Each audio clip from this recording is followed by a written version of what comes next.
Good evening. I'd like to call to order the Lakewood City Council study session, August 19th, 2019, council chambers. Will the clerk please call the roll? Paul. Here. Roybal. Here. Gutwein. Here. Skilling. LeBure. Here. Abel. Here. Vincent. Here. Vita. Here. Johnson. Here. Franks. Here. Harrison. Here. You have a quorum. All right. Well, thank you. I'd like to welcome everybody who's watching or in the audience tonight. We have a few really important presentations and hopefully some great dialogue as we move forward in some highly anticipated issues. But before I do that, we have a special guest who is with us tonight, and I'm going to ask him to come down. Sheriff Jeff Schrader from Jefferson County is here. The sheriff has been out making his rounds and had actually reached out some time ago that this would be a good night for him to be here, and my apologies that I didn't have him put officially on the agenda. But you are here. Welcome to Lakewood. Yep. Good evening, Mayor. Good evening, councilors. Thank you for the opportunity to talk to you just a little bit. You may have heard in some news reports that Jefferson County's been facing a little bit of a budget crisis that will impact us beginning next year. And some of that hits public safety, and in my view, pretty hard, and is a cause for concern and should be a cause for concern for not just people in the county, but people throughout the county, including the municipalities. I was served notice earlier this year that I would be experiencing a 7% cut to my budget, and with some other policy decisions and some consequence of those budget cuts, additional revenue impacts would be experienced. So the net of what the sheriff's office will experience within the course of the next 16 or 17 months is roughly a 10%, 9 or 10% budget reduction. It will net out at about $10 million. And when I was first advised of this, I had told the county manager that there is no way for me to absorb that and provide the services that we do without a couple of things, but in particular impacting jail capacity. So a lot of our focus has been on how do we manage the entirety of the operation of the sheriff's office with the cuts that we're going to experience. And what this ultimately will mean, and after some dialogue with the county commissioners and an evaluation of consequence on their part, they are mitigating the impact for 2020, and then the fullness of the cut will be experienced by 2021.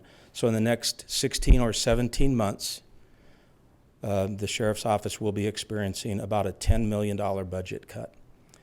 And what that means is at the beginning of next year, or by the beginning of next year, I'm going to have to close one of the housing floors of the jail. That's 288 beds. And from where we are today, in terms of the jail count, that means that I would have to reduce 200 prisoners that are in the county jail. And by the beginning of 2021, we would have to close an additional floor of the jail, that one having greater capacity, but the net between the two, 640 beds. So roughly 40 or 45% of the jail capacity. So again, 200 bodies from where we were this morning's count to the beginning of this year, and then an additional 300 prisoners by the beginning of 2021. These things have not caused for me to sleep very well at night since getting that notice. And I'll add this, that in addition to those two things, both of those netting out at about $6.5 million, I still have about $3.5 million that I'm going to have to make adjustments in other parts of the organization. One of the rumors I understand that has gone around, and Councilman Johnson, you gave me a call and let me know that there was some dialogue on Nextdoor, that reductions have already begun in terms of the jail capacity We have been working on some policy issues in the criminal justice system, but we have not done any early release, and we have not rejected anybody from being booked into the county jail at this point. However, one of the abilities that I have based on a chief judge order signed in 1998 is the ability to let people out of jail when overcrowding conditions exist. And in this regard, overcrowding conditions would exist because I will not have the staff to safely operate the county jail, not because there is not space there. Between now and the end of the year, we're going to be relying heavily on overtime dollars. I can tell you that as of today, we have 25 vacant positions. We ceased hiring for the jail back in May. And I have 25 current vacant positions. And we are backfilling those with overtime at this point in time. But at the beginning of the year, when our budget shrinks, that is the change that we're going to have to make. This isn't something that I like to come and talk to city councils about, but I am making my way around. Lakewood is a little bit near and dear to me. I told a couple folks that when I was walking in tonight and I saw the little placard for Mayor Ritchie 50 years ago running for the mayor of Jefferson City, I was here. I grew up a mile to the south, and my parents both grew up a couple miles to the north. So this is very much my hometown, a couple generations deep. The county jail, in this regard, is a place that we all need. It is the best tool that we have in terms of crime prevention. You need your police agents to have the ability to tell people or to indicate to people that they're going to go to jail if they harm someone or violate a law. And they have to have the capacity to back that up.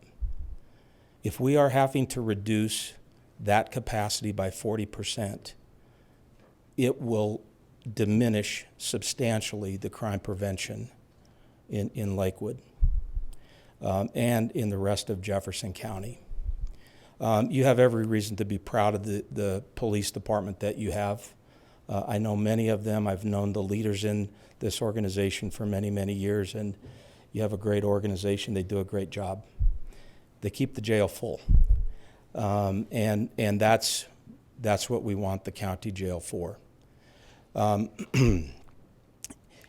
I have signed on to support an effort where the Board of County Commissioners have put a question on the ballot for this year, this November. It is ballot issue 1A. I'm going to be voting yes on that. I'm supporting that effort. And I'm going to ask each of you to consider supporting that effort, going to the website, keepjeffcosafe.com, and indicating that support. And I would like this council to consider endorsing that as well. Again, this is not a condition that I want. I take no pleasure in going around and asking people to pay more tax. But the reality is there are certain things that taxes should pay for. And those are the things that people can't do for themselves, and we don't want people operating their own jails. So thank you for the opportunity to be here tonight. I didn't know if you wanted me to answer questions, if there are any. Sheriff, since we have you here, I think it would be an opportune time if there are questions. I don't see any at this moment, but so. Yeah, I have. Councilor Bita? Would you mind just explaining a little bit for us and for the public as to what the dynamics are specifically of this initiative? I mean, how it's going to work? And Well, the Board of County Commissioners have put a question that relates to property tax, and it's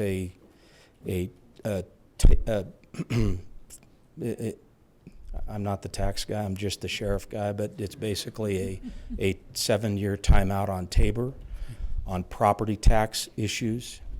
And thank you for giving me the opportunity to clarify that, as well as a permanent relief on non-property tax revenues.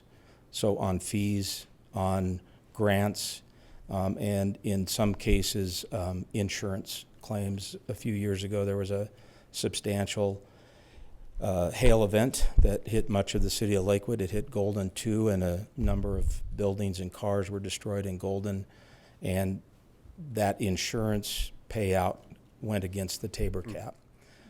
So it's a permanent relief on the non-property tax revenues. And so the county commissioners have outlined, after a fair amount of discussion, the priority in how those dollars would be spent, limiting the additional collection to the amount of the cut that would be experienced for 2020, which is $16.1 million.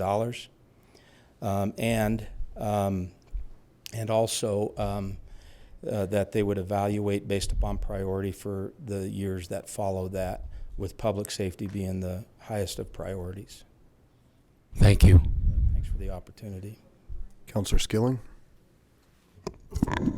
And thank you, Sheriff. I just brought up the language on our handy iPads. It mentions providing for the safety of public, including maintaining adequate jail beds. That's bullet point 1 of where the money would go. And you're saying that's actually a priority list. Your understanding is that would be a priority, that it would go to what you spoke to earlier? Yeah, and the county commissioners are fully in lockstep with that as being the priority. They get the criticalness of the absence of that space and what would happen. What in fact would happen, and again, going back to those conversations that may have gone on where people may have developed the belief that we are already releasing people out of the jail. Again, we have not. But there is that chief judge order that permits people sentenced to the county jail to be alleviated of their sentence at 50%. So we would start out at 90% of sentence served, and if that didn't meet the target population, we would reduce. The number of people that will ultimately have to get out of jail are not all sentenced. In fact, we have more people in jail on a pretrial status than on a sentence status.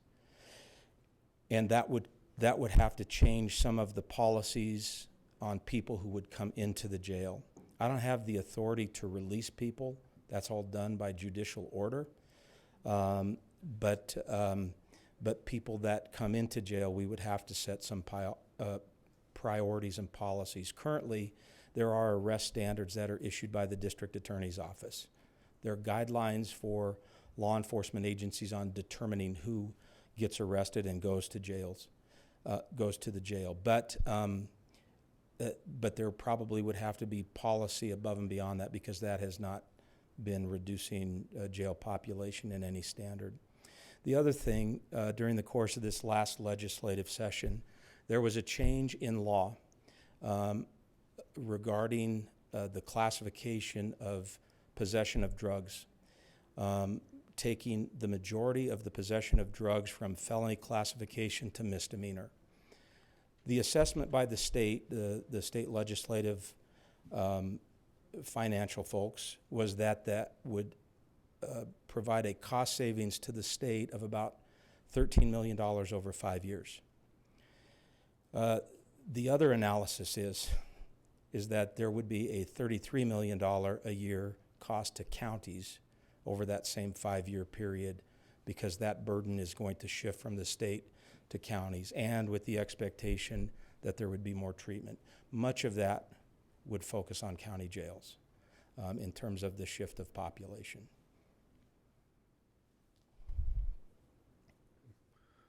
Counselor Harrison? Thank you very much for this information. Would you give us the website where we need to go on, and one more time, please? You bet. KeepJeffcoSafe. .org, .com, .what? .com. .com. Yep.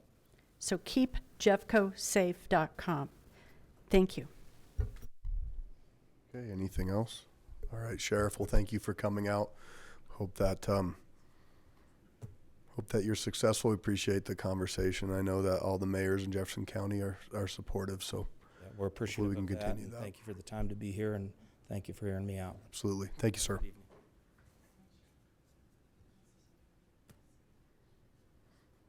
Clerk, please read item 3, or we have technical difficulties. Just a few, but I think we're okay.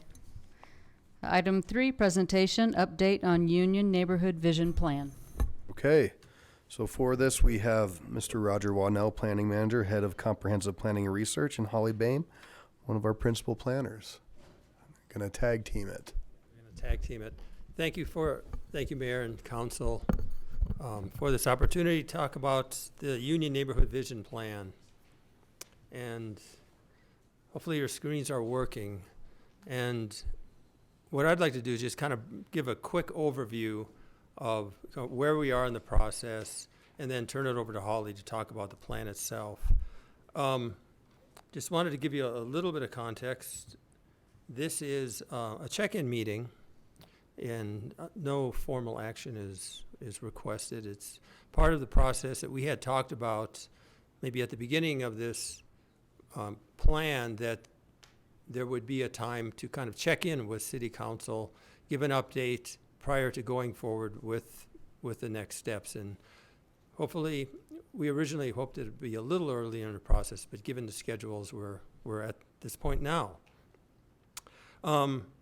This plan is the Union Neighborhood Vision Plan, and it is, like I said, a component and part of the development dialogue process. The development dialogue process, as you all are aware of, looks at land use and design issues citywide. This particular plan is focused in on one specific area, the Union Corridor. And one of the reasons we're there, looking at the Union Corridor, was being directed by this group to look at land use and design in an area that has some potential for change and has experienced change. If you look at the Union Corridor, you may think, well, there has been development, but there also has been some redevelopment, and it could potentially occur in the future as well. I mean, there was if you can recall, the Marie Callender's restaurant has been redeveloped. The Stuart Anderson Black Angus site's been redeveloped. There have been residential development. So it's an area that potentially could experience some development change in the future. So we wanted to take a look at that and look at, what is the future vision and how is that reflected in land use and design. So the focus is land use and design, a little bit different from our typical neighborhood plans that are a little more broadly focused. Just wanted to, for those of you, so everyone's on the same page in the area we're looking at, the planning area bounded on the north by 6th Avenue, bounded on the south by Alameda, to the east by the Federal Center in the St. Anthony's campus. And the 59-acre site is actually part of the project area. And then to the west, there's Van Gordon with multifamily, single-family, Red Rocks Community College further to the west. And to the south, some residential as well. So tonight, before we got into that, I just wanted to touch on previous planning efforts. In the past several years, there have been planning efforts going back to 2011 with the Federal Center Union Connectivity Plan, the Urban Design Plan, and more recently, the Union Transportation Study that was brought to Council in February 2018. These are a little bit different. They're primarily focused kind of on the right-of-way area. And we're looking at not only the right-of-way area, but also properties, private properties that are zoned. So this is yet another effort in this area it's really an important area within the city. So tonight, before I turn it over to Holly, just wanted to touch on what we'll be talking about. Holly would be talking about the outreach, the planning process itself, and then recommendations that would be brought forward. And again, land use design, and because mobility was brought up, Holly will talk about some of those recommendations as well. And then where we would move forward from this point on, as we move through the adoption process, implementation would include an overlay that could look at land use and adjustments to ordinances, the zoning ordinance, some tweaking, and also significantly design. We got quite a bit of input on design, and it would lead to design guidelines that could be implemented through a design review committee for this area. So with that, I'm going to turn it over to Holly to talk about the plan. Thank you. Good evening, Holly. Good evening, thank you.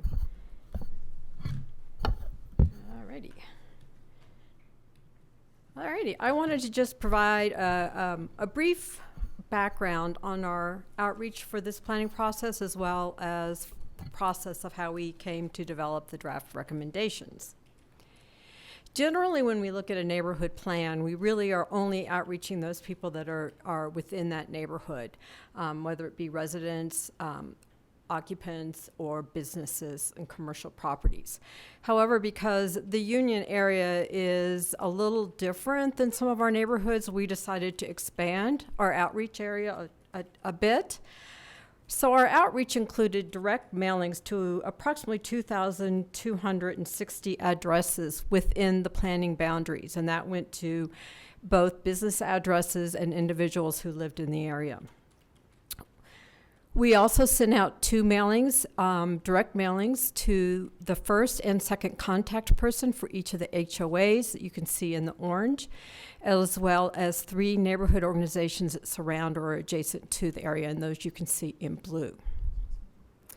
We posted 7 next door posts that reached approximately 20 neighborhoods and 6,000 individuals. That's shown in the yellow. And then we also reached out to the Union Corridor Professionals Group, and staff from ED attended those meetings as well. And the Union Corridor Professionals Group actually announced many of the meetings in their newsletters weekly. So here is the final kind of tally of our outreach, and you can see many overlapping areas within our defined area of outreach.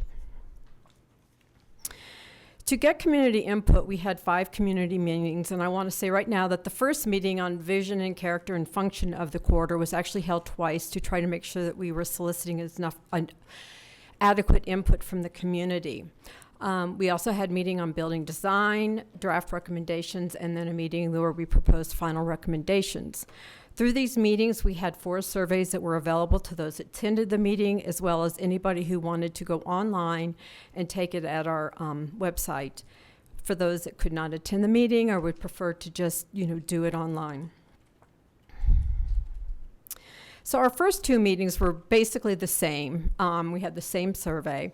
And the purpose of this was really to try to start to understand how the Union neighborhood should really start to look in the future. When we first started looking in this area, we realized, this is really a neighborhood, and we need to start looking at it as a neighborhood rather than just a long driving corridor that bisects, our employment areas and our neighborhoods. We started to realize that the Union Corridor, or Union Boulevard, Union neighborhood really sort of functions as 3 different sub-areas or neighborhood areas. We looked at this and divided into 3 different planning areas based on the current land use and function of each of those areas, the adjacent land uses, the proximity, especially walkability, to the federal station and the transit center, as well as landscaping treatments, the relative size of each area, and then the location within the Union neighborhood. So our first planning area is on the north, and it is the area that is adjacent to the Federal Center Light Rail Station. It's bounded by 6th Avenue on the north and 2nd Place on the south. Planning Area 2 is the area between 2nd Place and Cedar Drive. And this area has quite a mix of uses and does have quite a few residential land uses in this area as well.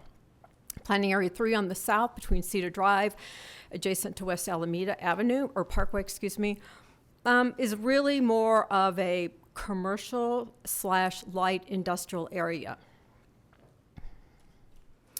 So our outreach for this meeting was really to try to get a long-range vision for this area with the question, in 20 years, the Union neighborhood should be a neighborhood that. And it was an open-ended question to allow people to put in their comments and suggestions for what the corridor or neighborhood should look like. We wanted to find out a little bit about the people who were visiting and coming to the corridor. So we asked, why do you visit here? Why do you come here? Do you live here? Do you work here? Do you go to restaurants? Also, what enhancements in the neighborhood would be the number one enhancement that could try to improve this area? Then we asked sort of a vision question for each of our 3 planning areas, and then asked what missing land use is there that could achieve your vision for the 3 planning areas. The outcomes of these surveys helped us inform the draft recommendations for the vision statement for the Union neighborhood, as well as a general direction for the key characteristics and future land uses for those 3 planning areas. Our third meeting and second survey focused on really the design, building design, mass and scale, materials, facade composition, as well as trying to get as much input as we could from the public on what should the public plaza design look like. Should we include seating areas, play areas for children, water features? And then we asked about public amenities. What would improve the public amenities in this area, and where should we focus? And some of the ideas came out: street trees, public art, benches, things that would activate the area. And this is just an example of 2 of the boards that we used for this process to kind of gather input and information from those that were taking the survey and ask their preferences for building design, which include color, facade treatment, public plaza elements that should be included. The outcomes of this meeting helped inform the key characteristics and recommended land uses for the 3 planning areas, as well as key principles for design and some policies for mobility and accessibility within the neighborhood. Based on our first 2 surveys and meetings, we came up with a set of draft recommendations that we presented at our next meeting. And the survey topics for this presented a vision statement, and then the key characteristics for each of the 3 planning areas is shown on the board on your right. We also came up with 4 main design principles for the corridor, and then some policies for mobility and accessibility. And of course, the outcome of this informed our final recommendations for the vision, the land use, design, and mobility. We then went with our final survey and meeting and put forth a vision statement, which I don't want to read in full to you, but if you wanted to read it, it's on page 2 of the document that we handed out prior to this meeting. It was identified as a neighborhood that should be diverse and thriving, walkable and safe, and it should have a variety of restaurants and retail to make it a destination for residents and visitors alike. And as you can see, we got approximately 89% approval or agreement on the vision statement for the Union neighborhood. We also asked about land use recommendations. We came away with identifying planning area 1 as a gateway, as a destination, as a place where people will want to go and stay and recreate. It should have good public spaces and plazas where people can gather. And it also needs to provide safe pedestrian bicycle connections to the Federal Transit Center. Based on these characteristics, we came up with some recommended land uses that we put forward to the community. And in your packet, if you want to refer to page 4, that might help, because I'm going to go into a little bit of detail here. So before you is the zoning that is currently in place for planning area 1.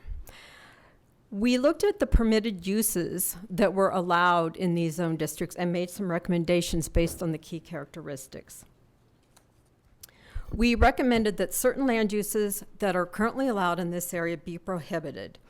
Those would be automobile sales, gas stations, automobile repair, accessory dwelling units, contractor shops, manufacturing, and outdoor storage.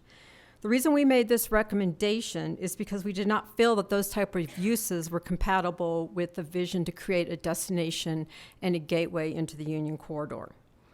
For our MET zone district, which is our mixed-use employment, we made no changes to the land use, and we said that the development dialogue has already made changes to our mixed-use employment zone district that requires that any development within the ME zone district should not exceed 50% of the total building gross floor area.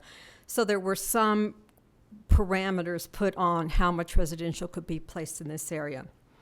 And also in the MET zone district, our current zoning ordinance has a requirement that the lower 2 floors must be designed to accommodate non-residential space when it's adjacent to Union. For our MCT zone district, which is the area north of the Federal Center, we did not make any recommendations to change any of the zoning except for our prohibited uses. But we did make a recommendation that we want to make sure that there's going to be adequate park and plaza areas when new development comes in here. And in the MGT, which is our mixed-use general transit station, we added the requirement that would mandate the vertical mix of uses, which retail, office, and or residential. And the rationale behind that is that when we get the retail restaurants on the ground floor, you're activating the area and creating these places of destinations. Survey results for each specific zone district are shown is shown on the slide here. I think that you can see that about between 78 and 85% of our participants agreed with these recommendations in the different zone districts. Moving on to planning area 2, this was identified as really an employment and residential area. It should be lively. It should have ground floor retail and restaurants to serve those that live and work in the area. And we also need to make sure that anything that comes in has to connect with Union Square Park to take advantage of the park space that's already in the area. Okay, moving on to page 7. Our recommended land uses for this area are as follows. We prohibited the same land uses in planning area 2 that we did in planning area 1, which are the automobile sales, gas stations, automobile repair, accessory dwelling units, contractor shops, manufacturing, and outdoor storage. The rationale is the same as for planning area 1, and that these uses are not conducive to a vibrant mixed-use area. For the MES and the MEU, and there's 2 MEUs on the map there, one more on the east and one more on the west, we did not make any suggested changes, as these once again are within the mixed use employment district, which through the development dialogue there have already been changes made to that mixed use zone district.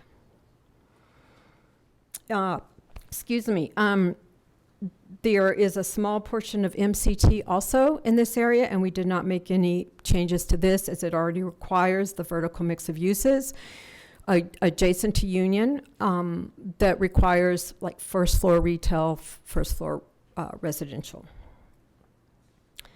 In the MGT zone district, which is our mixed use general zone district, we added the requirement, which is not currently in the zoning ordinance, to mandate the vertical mix of uses when it is adjacent to Union Boulevard. And in the MGU, we made the same requirement to mandate the vertical mix of uses.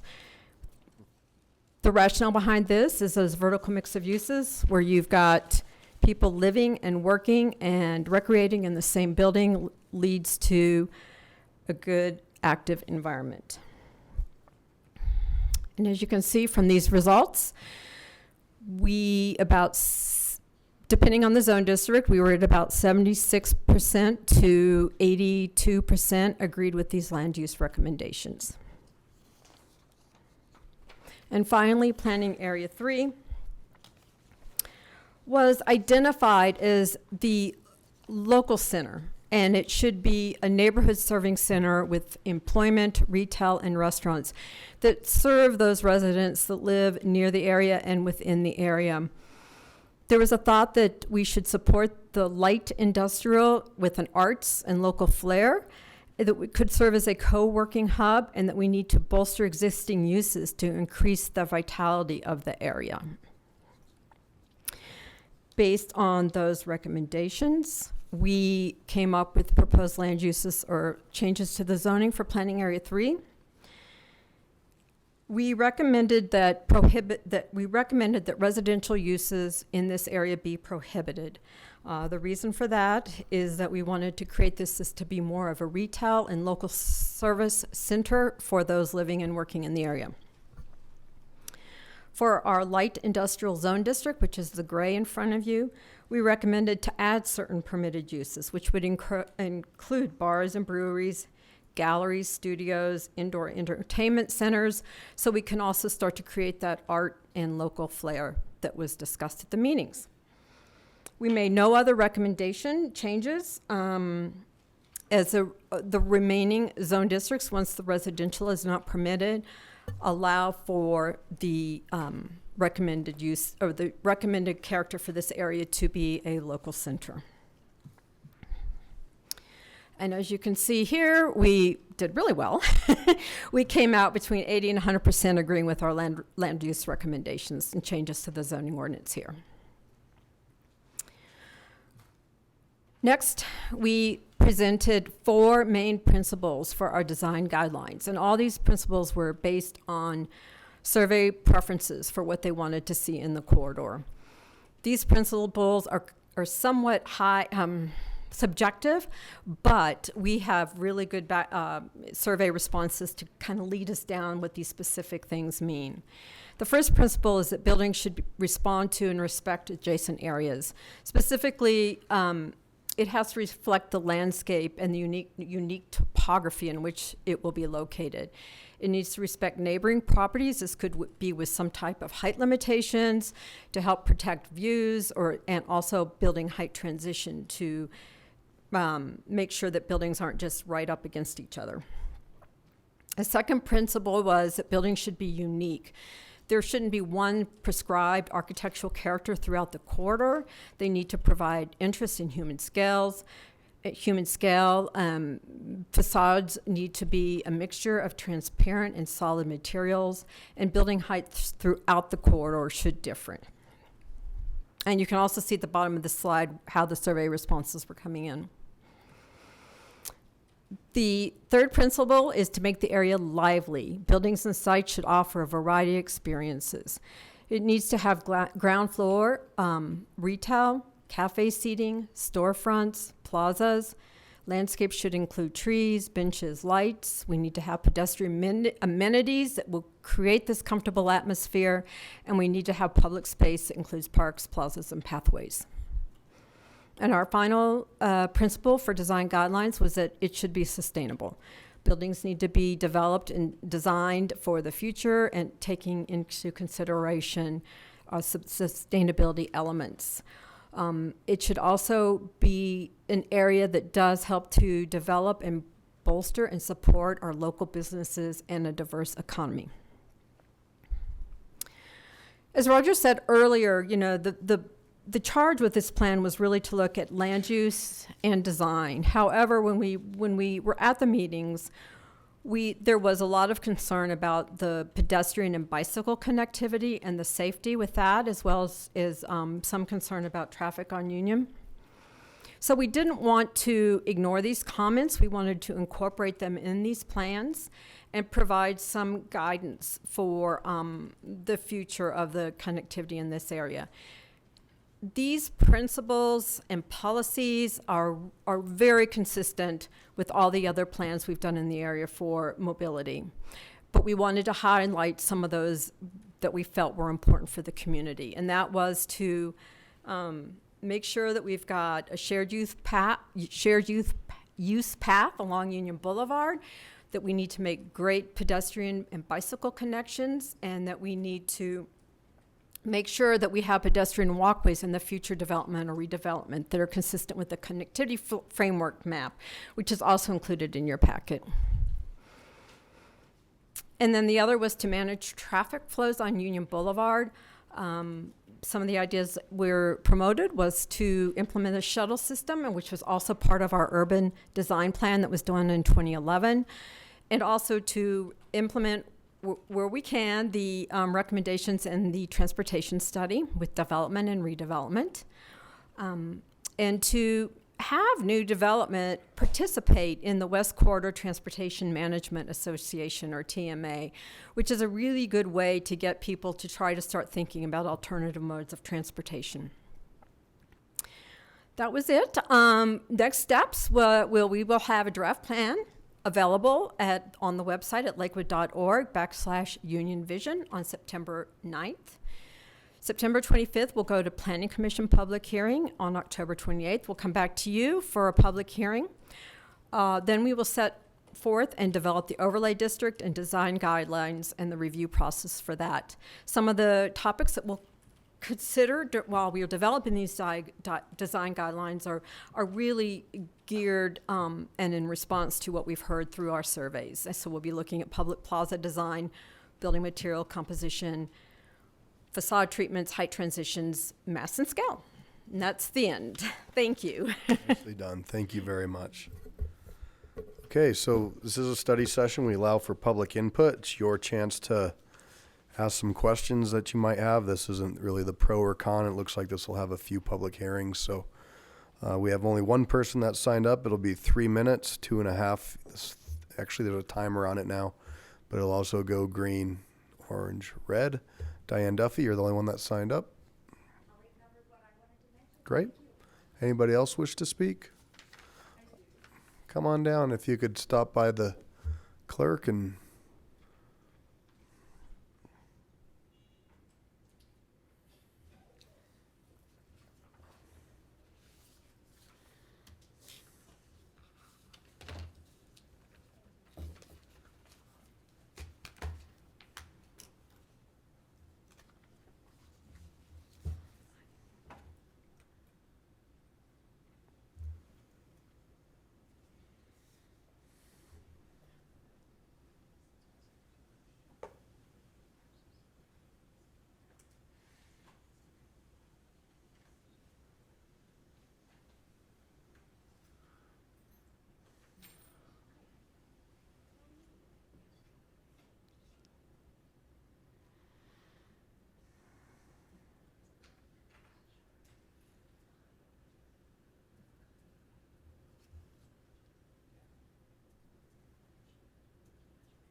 good evening, welcome. Hello, Councilmen and Councilwomen, and I thank you for the opportunity to speak today. The question that I have when they're designing these apartments and their walkways, they never tend to get a person with disability to help them plan. And I see it on a lot of the buildings that the way things are designed, they're not really designed for people with disabilities. Especially people in chairs. Some of the walkways, some of the walkways, usually sometimes they'll use like a softer gravel and the wheelchairs sink in and they can't get by or get into the transportation or actually have accessibility. And then when they design their bathrooms and their counters, you can't come out of the doors because there's not enough space. So I really want to implement that they make sure that when they're designing something to really look how doors are open and how much space, because they're to give a certain amount of space, and that's not happening in the buildings because I have experienced it so much. So that now that I have the opportunity and they haven't built, so maybe they could look into the measurements that are supposed to go into the design. Because I It really makes me upset because they'll be putting posts there and they'll give a design, but there'll be a post there or there'll be a counter or when they design showers, they put lips on. You can't have anything like that because your chairs cannot go over them. So I don't know where they get their designs, or do they ever get people with disabilities involved so that the design is accessible? Thank you. It's important feedback. Anybody else? All right, I'll close public input. Mr. Beta. Ready for questions? Mm-hmm. Okay, I just got a couple of questions here. Either one of you can address them, I guess, or whoever feels most comfortable. Oh, thank you. I forget that. Either one of you can address them, whoever's most comfortable. So my question is, as I look through these materials, I don't see where you've, I particularly as to Area 1, you don't identify the portions that are federal property. A good portion of that in Area 1, as I understand it, in the MCT designation, is federal property, correct? That north of the light rail station is what we refer to as the horseshoe property, which belongs to the federal government, and then south of there, that's actually already developed by the federal government as part of the federal center, correct? Except for that one portion, which is St. Anthony's. Is that correct? As I look at it? There's RTD property is kind of in the middle, south of the 59 acres. Okay, maybe we could put that back up on or do you have them? I've got the map here on the handout, but I don't know if you've got it on the. Okay. There we go. There we go. That one. This one? Yeah. So the MCT now does that cover south of the light rail station as well? Your zoning, are you designating that south there as well? Because isn't that St. Anthony's to the left and then already federal center developed, federal government developed on the right? So St. Anthony's is not included within our planning boundaries. So it is outside of our planning boundaries, so we did not address the zoning there. Okay.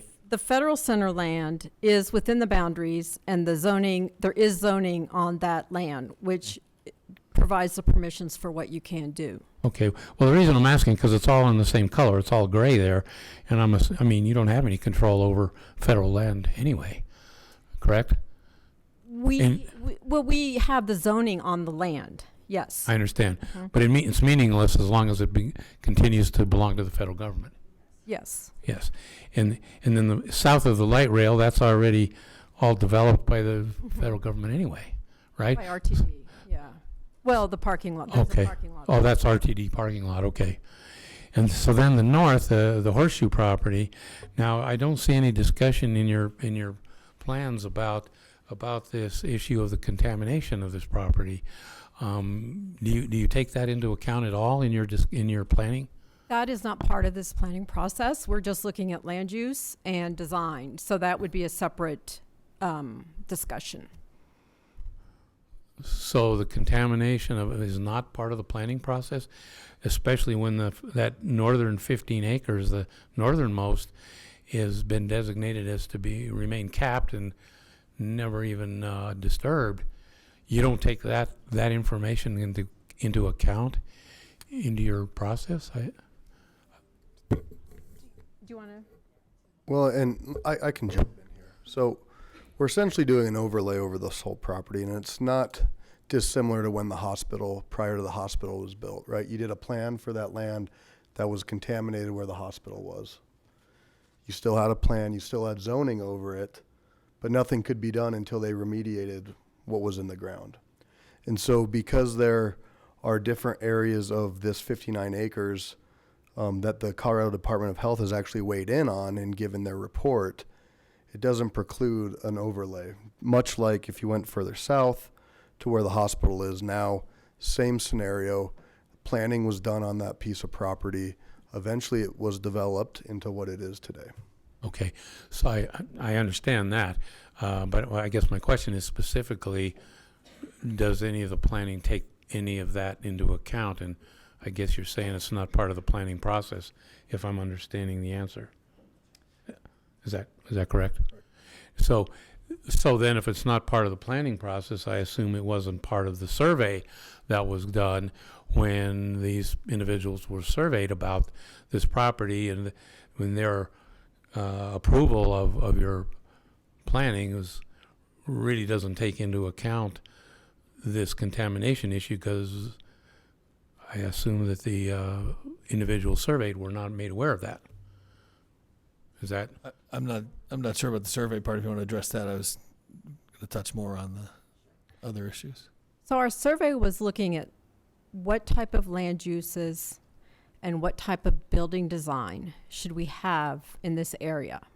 So we were strictly looking at what the recommendations for future development or redevelopment would look like. So we weren't looking at contamination issues during this process. That would come up at a later date. And maybe you can...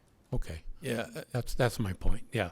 It wasn't part of the process. So the survey doesn't really reflect that particular issue then. Correct. Okay. Yeah. Okay. Thank you. That's all I wanted. Thank you. Mr. Skilling. Be brief, but just to give us a little bit of background for folks, what we've been talking about now, we've been using overlay and all of these terms. One of the reasons this came about as part of the development dialogue, we do have our committee, of which Mr. Abel, Councilor Gutwein, Councilor LeBeer, Councilor Bida, and myself are all part of. And one of the things that we had struggled with for the past year and change was the zoning changes that we were doggedly going after. And one thing that we were all very excited about were these neighborhood plans, of which there's approximately 9 of throughout the city. This is the first one that we're tackling. And the advantage of this is that you have general zoning districts throughout the city. But it's not you hear us all the time, and Councilor Franks has brought this up a lot about one size fits all. Doesn't really fit all.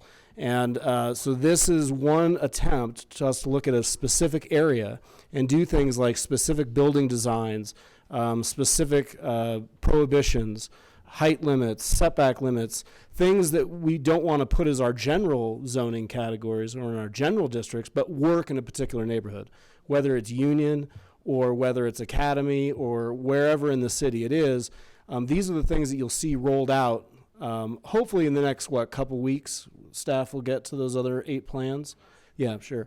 But over the course of however long it should take, this is an example of what you should see in other neighborhood plans. So I just wanted to make that clear. I did have 2 points.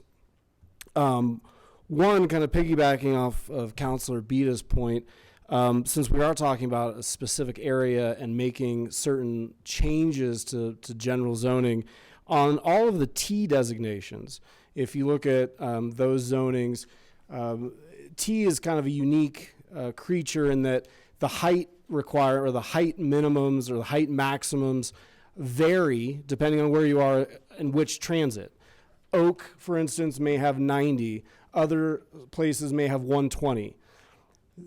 In Union, these are actually these T's that you see up there by 6th Avenue. These have the 180, if I'm not mistaken. And I will submit to you that when this comes back and we have further dialogue up here, I will be advocating for closer to an Oak Street rather than this 180. I think I have heard loud and clear, even though this isn't in necessarily Ward 4, Ward 4 constituents are frequent travelers of this area, and I have heard very clearly that if there was a 180-foot building, 18 stories, plus an extra if you go lead, so 19-story buildings here, nobody would be very happy with that. So I think if we limit that, this is an advantage that we can look at this particular planned area and say, listen, for this particular spot, we're going to limit the heights. So that will be one thing. And the only other point that I had to Mr. Beta's point, I'll finally get to it, that 59 acres, if there is concern, whether it be whether contamination comes up as part of a use discussion, I mean, I think that we can be creative with this planning. We can't get absurd, but we can very much be creative with how we design this. And if we're worried about residential in this area, perhaps for whatever reason, you could say, let's just make it commercial. You could do that. You can zone that land. Right now it's federal vacant land that they're surplusing. We can zone it how we see fit based on what we hear from the community, based on what we know about that property, and perhaps maybe commercial would be the way to go. Who knows? But that's a perfect example of what this exercise does, is that we can take into account the geography, the history of the properties, the surrounding uses, and say what is best for this particular piece of property. So thank you. Oh, and thank you for the presentation. That was very good. And for the packet is wonderful. Thank you. Mr. Abel? I agree on the 180-foot buildings. And I think a lot of folks in Ward 1 where this lays are concerned about it as well. Why was the area between Wright Street and Van Gordon to the north of the West Hills area, why was that not included? Those folks tell me that they feel like they're part of this neighborhood, and it looks to be a bit gerrymandered. So why were they not included? I'll start, and if I leave something out, Roger can jump in. We really looked at the boundaries where we felt like there could be the largest change, potential for change, I should say. And it was a pretty stable neighborhood. We also tried to consistently follow the boundaries that we've done for all the other planning areas, for all the other plans that we've done in this area. So we tried to make sure that we were copying those boundaries so we could have some consistency. So what neighborhood plan will that fit into? A future neighborhood plan. Yeah. Maybe to elaborate a little bit more on why it wasn't included, I think what we drew the boundaries based on, again, where areas would change, and the areas outside we would see primarily there wouldn't be, changes to what's existing. Certainly, if that's the direction to go, we certainly could take a look at it, but we really wanted to focus on the areas on the other side of Van Gordon where they do have potential to change. A lot of their current zoning is the M district as well. Isn't there a development, is that Athletic Club West Point there? So that indicates it's ripe for change, I would think. Okay. I don't want to dwell on it, but thank you. Ms. Johnson? Thank you. I would like to follow up on the height restrictions. And even though you're looking at one particular corridor and the adjacent neighborhoods to the west, they are still affected by heights. There is one particular townhome area up there that's at the top. And when a new apartment house came in, it totally eliminated their views. So we do have to take into account the people that maybe weren't in this survey and how we're affecting them as well. Because frankly, their property values diminished when that apartment house went in. And I too have problems with the heights. It doesn't seem reasonable to me, even if things are closer to St. Anthony's Hospital. That's a level 1 trauma center with helicopters. I mean, we need to be thinking about what we're doing to some of the other places along there. I'd like to know a little bit about the amount of people who attended your meetings. I was only able to come a couple of times, and when I was there, frankly, it was kind of sparse. Could you please tell me the total number of people? And I don't mean somebody that came week after week, but the total number of people that weighed in on this. I can certainly get that information for you. I don't have it in front of me. Okay. We had on an average of maybe 20, 25 people attend each meeting. And a lot of them were the same, I think, right? I believe we did have a lot of folks that came to the meetings that were the same individuals, yes. Do you know if they lived or where they lived adjacent to this area? We have, and we can provide this information as well. I don't know the people that, we have their addresses we could figure out for you. But part of our process when we had the survey was to ask people to identify where they lived or worked. So we have some responses for that we can give you as well if you'd like to see that. Yes, I would. And I don't think it's broken down by survey, but it's certainly broken down by overall outreach or overall participation. Well, I would just like to throw this out there that the maps that you have done, you're talking about a great deal of change and how that's going to affect the traffic. The traffic is a mess over there already because of the density. And so you are suggesting that on some of these properties that they would still have more residential and high, I don't know, 4 or 5 stories or something, and have shuttle service. I'm just wondering, in all honesty, how realistic that is for the people that are going to live there. I'm just throwing that out. And also, as regarding the 59 acres, I think we do need to take into account that land is contaminated, and considering commercial might also be a misstep in that there is a nuclear reactor out there as well. I am very concerned about the contamination on that 59 acres, and the adjacent people in that area are concerned about that land being messed with. Even if it was commercial, you still have to disrupt the soil. And there's a health and safety issue there that I don't have the answer to. And I think before we start going down that road, we need to very clearly understand what we would be doing to the adjacent neighborhoods.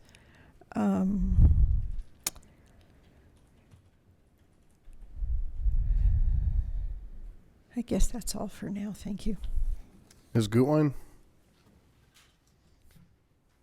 Thank you. Thank you for this presentation and the information in here. I think that this is really going to have a big difference in our community and our city as we go through all of these neighborhood plans. So I'm excited to see how the other ones go, and this is going well so far. I have a couple of questions. One, on page 4 of the document that you handed out to us, excuse me. Recommendation, so this is recommendation 1A, and then in the MCT zone district, it talks about the recommendation is to ensure adequate park and plaza areas are incorporated with development. And in some of these other recommendations, like the one below it, for example, it says add a requirement to mandate vertical mix of uses, which to me is a very specific requirement. So I'm wondering, are we at the point in the process where we will have the specifics of how we're going to ensure adequate park and open space or adequate park and plazas, or is that language coming later? I think that language is going to come a little bit later. What we'll do is we will incorporate with our design guidelines, perhaps standards that over and above what we currently require in our zoning ordinance for plaza and public space. That's one advantage to doing an overlay. So I think you'll see some of that being, fleshed out as we move forward on our design guidelines to see what that looks like. Yeah. And we did hear, that there is a need for that in the corridor, in the neighborhood. So we are well aware of that. Thank you. Awesome. Okay. So we will see additional language to increase the amount of parks and plazas from what's currently. Okay, great. That answers my question. Thank you. And then my next question is just about this, the design guidelines, the process for that. So basically you're going to take this information that you gathered and collected and then create from that the specific design guidelines. That's correct. Okay, great. And then there will be another session on those specifically?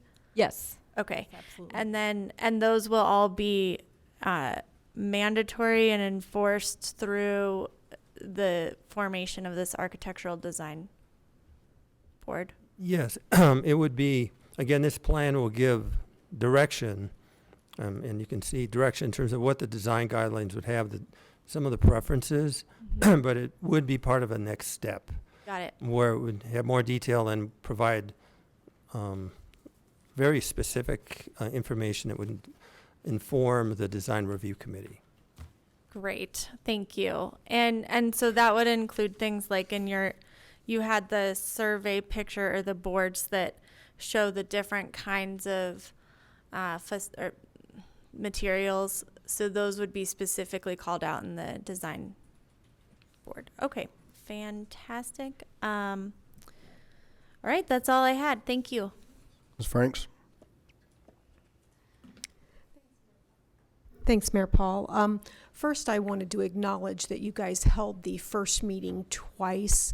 I want to thank you. Obviously, there was some miscommunication. We didn't get it publicized as widely, and I know that takes extra resources, so I certainly wanted to acknowledge that you guys did that.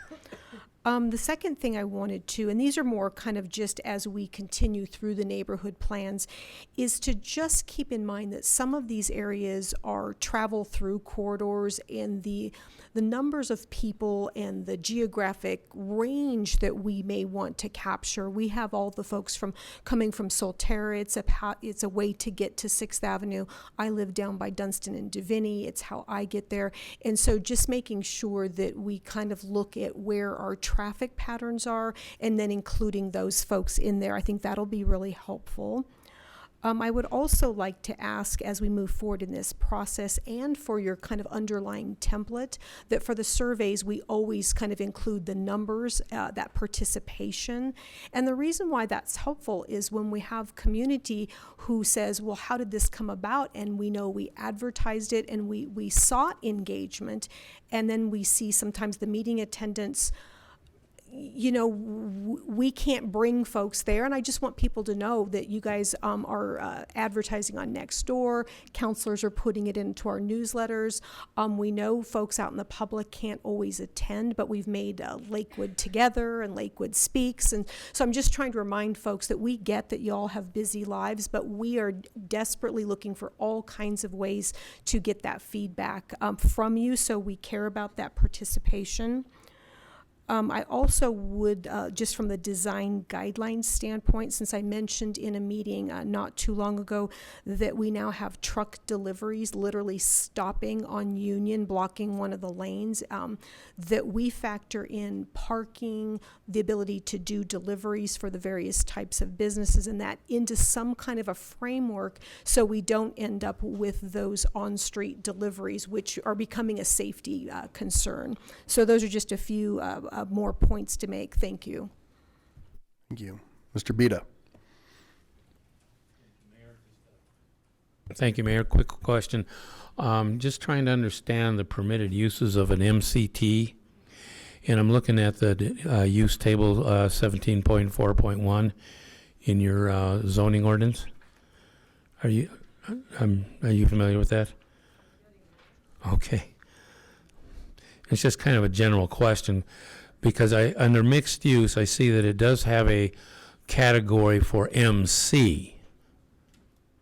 Okay, but I don't see a category MCT, so I'm kind of assuming that comes under public civil institutional line item, but there's no special mixed use category MCT. Is that correct? There is. Oh, there is. So the MC provides the land use recommendations. Okay. And then the T just speaks to the form of the development. So we do have a zone, in our zone district summary, we do have an MCT. Okay, it's not, I don't see it in the use table 17.4.1. Is that? I do not have the zoning code in front of me. Counselor Franks pulled it up for Okay. Mr. Vita to show him. Thank you. Oh, okay. But it's, okay. All right. Thank you. Okay, so one quick follow-up. We did have a question related to ADA and planning, and I don't know if you're the ones to answer that tonight, and if not, maybe we can get some more information back on how that works. So, Yeah, and unfortunately, that would be a building code Okay. discussion for internal ADA. so ma'am, if we have your information, which I imagine we do, we can try to get you better information on how planning happens via the ADA and those types of issues. Okay? All right, well, thank you both very much. It's probably pretty cool because as planners, you like to have the opportunity to dream, think big, and this you were able to do. It's not your fault people didn't respond. I think you tried in a lot of ways to get people, and that's always what we're trying to do. And I think Councilor Franks nailed that, trying to get it out there as much as you can. You hit 6,000 homes to try to do that, but good feedback, and this still has a long public process ahead of it via the Planning Commission and back to council to iron out concerns or different things along those lines. So again, thank you. Great presentation. And we'll probably see you back again.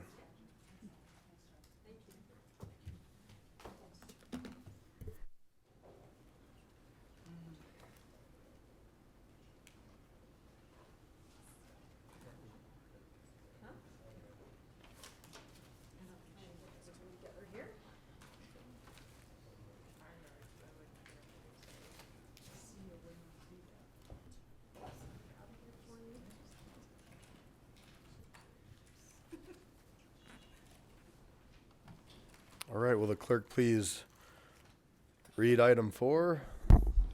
Item 4, presentation, mayor and city council compensation. All right, for this we have Mr. Dolan, and this is charter related in that there's a review that needs to happen, and our ACIC, actually LAC, did kind of a report without a recommendation, and Mr. Dolan's going to follow up with a report without a recommendation. So this should be a pretty quick item tonight. Welcome. Yeah, I have 3 minutes. I could probably do this pretty quickly. It's nice to see you all. Jeff Dolan, Director of Human Resources. Happy to be in front of you. I have 3 slides, including my cover sheet. So, how do you like that? That does not mean that I will not talk for 6 hours, but just kidding, I will not. Real quick, just to give you a little bit of background, we started this conversation in late 2018. This is part of our charter, and as part of our ordinances, we're required to have this conversation with council every 4 years prior to the election of the mayor. So just to give you a little context, again, because I'm a context person, I think information is helpful. As of now, the Lakewood City Council's current annual salary is $12,873. Council members are eligible to participate in our health insurance, dental, and vision plans. That was one of the questions that came up during your last conversation with LAC, so I thought I would just verify that, yes, you are eligible to participate in that. The last time any action was taken as far as adjusting salaries for the elected body was in 2009. And since then, no additional increases have been issued. The Lakewood Advisory Commission, as the mayor indicated, did conduct a thorough assessment and looked at comparables across the country and different types of organizations and different kinds of communities. We were asked as staff to look at their work and add some additional perspective if available and as appropriate. And I would like to provide you with a very quick overview. My department and I actually do compensation for our enterprise. So we have a standardized process that we look at on an annual basis.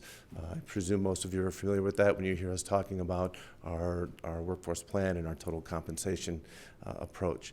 We utilize a series of benchmarks across the local, regional, national markets, and we try to identify what are the best ways for us to deliver compensation for the city of Lakewood. We try to continue to be competitive in the marketplace. Our goal is to attract and retain some of the best talent.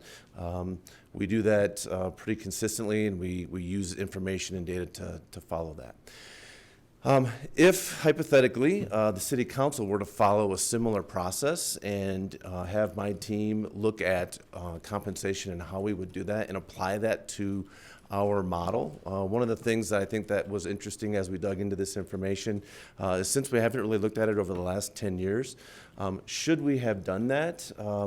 We actually would have came up to two assumptions. One, if we would have assumed a 2% wage adjustment for our elected body, which is pretty normal within a 10-year span. It ranges between 2 and 4%, depending on what the time frame is. But if we use a simple assumption of 2%, since 2019, over the last 10 years, the annual base salary would be roughly $15,704. The Lakewood Advisory Commission, when they did their assessment and looked at organizations of similar size across the country, came into virtually the exact same number. So as we look at our internal processes and as we compared it to the Lakewood Advisory Commission, we found that their practice and their methodology was consistent, was accurate, and we were actually able to pretty accurately replicate it. I think we were off by $200 over a 10-year span. So as a guiding principle, I'm here as your HR director to let you know that I thought that the process that they followed was logical, made complete business sense, and should you guys have looked at it on an annual basis, it would make sense that you would be very close to that. I do not have a recommendation since this is a conversation for you as a elected body. One thing I would clarify that was raised in the last conversation during the LAC conversation was, should there be an adjustment made, when would that go into effect? That does go into effect at the beginning of the next council being sworn in, and any elected official sitting at that time would receive that compensation. There is no recommendation right now or any dialogue about adjusting the mayor's salary up or down, so that is something that my team did not look at because from the direction the council provided us, that seemed to be an adequate, satisfactory rate as of today. Happy to answer any questions. So we're going to do public input first, and then there may be some questions. And just to clarify, though, you only receive it if you're either reelected or you're new. So even if you were to support that and you had 2 years left on your term, you wouldn't be eligible for that until your term ended. No, you would get it effective when everybody else. That was part of the gray area. We had some dialogue with the city attorney's office related to that, and that was an area that we wanted to clear up, that any sitting elected official, council member, on the time of the salary adjustment would receive the same level of pay. There would be no two steps. Everybody would be receiving the same level of pay. Okay, I certainly, yeah. We'll come back to that. Ms. Duffy, you signed up again for public input. Okay. You just wanted to sign your name. You still have one more chance, and you didn't sign up for the next one. So I will just continue that language because I was here in 2009, and it is my recollection that you did have to have it staggered because the idea is that you're not voting yourself a pay raise without either the ability to be reelected or the next person who comes into that office is then eligible. So I'm almost, maybe I'm wrong, but I thought we were staggered. You think you got some back pay coming, or? Not me. Here's the line that I think is of consequence to this discussion. The city council shall neither increase nor decrease the compensation of the mayor or any member of the city council during a term of office, except members of the city council whose terms do not expire at the next regular municipal election shall receive the same compensation as that provided for incoming members for the remainder of their term of office.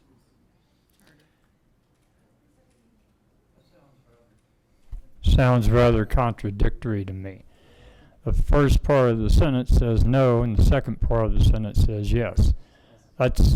And I've covered governments for a long time, and I have seen it applied the other way, that a sitting council person doesn't get the pay raise until and if they're reelected. So how do you explain the dichotomy in that paragraph? One sentence says one thing, the next says something entirely different. Well, I was going to see if Mr. Cohn was still here because he was part of the Charter Commission and I was not. So it's written as if it were an exception. So you cannot increase or decrease the compensation for someone during their term of office. But the exception to that is if you're in office when the next compensation change starts, you get the benefit of that along with everybody else who's elected at that election. It can't be both ways.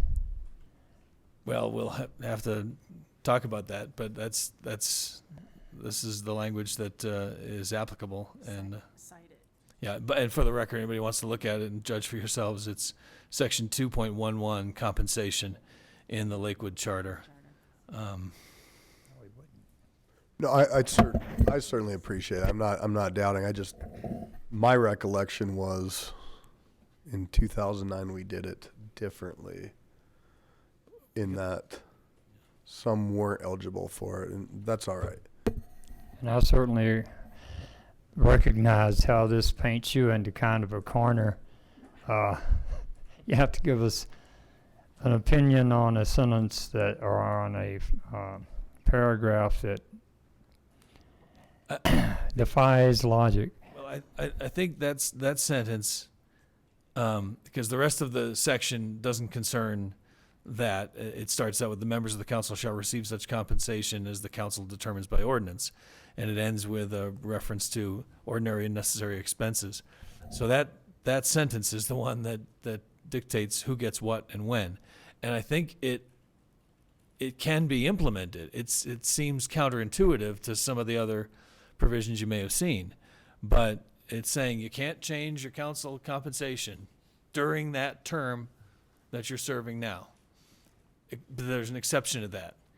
And the exception is that if you're in office and your term doesn't expire at the next election, the compensation is going to be the same for you as it is for the newly elected members, and whether it makes sense or not, I think it can be done. It's not that we can't implement it. And I don't remember what happened in 2009, but we certainly look back at what was happening then. We'll just continue the conversation. Thank you. Yeah. Ms. Franks?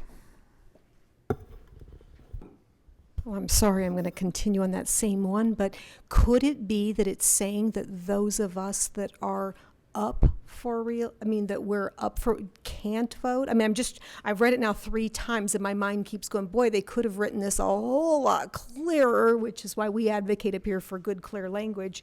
But I think it's just really, I'm wondering if it's trying to say that those of us who are currently running for office can't be the very ones or unexpired, or vice versa. Since we're running, we can vote because we're going to be affected by by November. So I'm just trying to understand, because anyways, sorry to keep coming back to the same one when I know you wanted to get off. That's okay.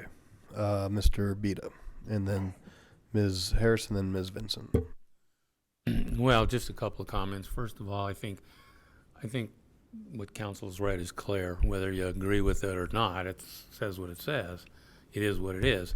Now, one explanation might be just trying to read into the minds of our city fathers that put this together. But I think part of the idea would be not to reduce the salary of either the mayor or certain council members for political purposes. That's what they're getting at. And then, but if it was a part of a whole process of, like we're talking about here, then that's okay, and that's the exception. So, and that makes perfect sense to me. I know that's not what it says, but it kind of makes sense. Secondly, with that in mind, and as I say, I think the language is clear. I, for one, am not comfortable or willing to have the folks that elected me. I don't think they elected me for the purpose of coming in and giving myself a raise. I can't do that. I think, for me, it's a service. I think it's a service for all of us. I think we're adequately compensated, and I can't support at this point a raise for council. Ms. Harrison.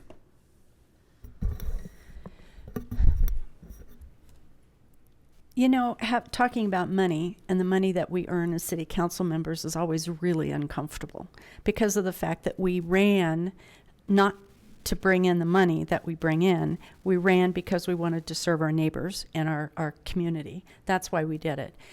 The money that we're paid is to kind of make up for those late nights, the Monday nights that we're not with our families, the Monday nights that we're, the Saturdays that we give up for ward meetings, et cetera, et cetera.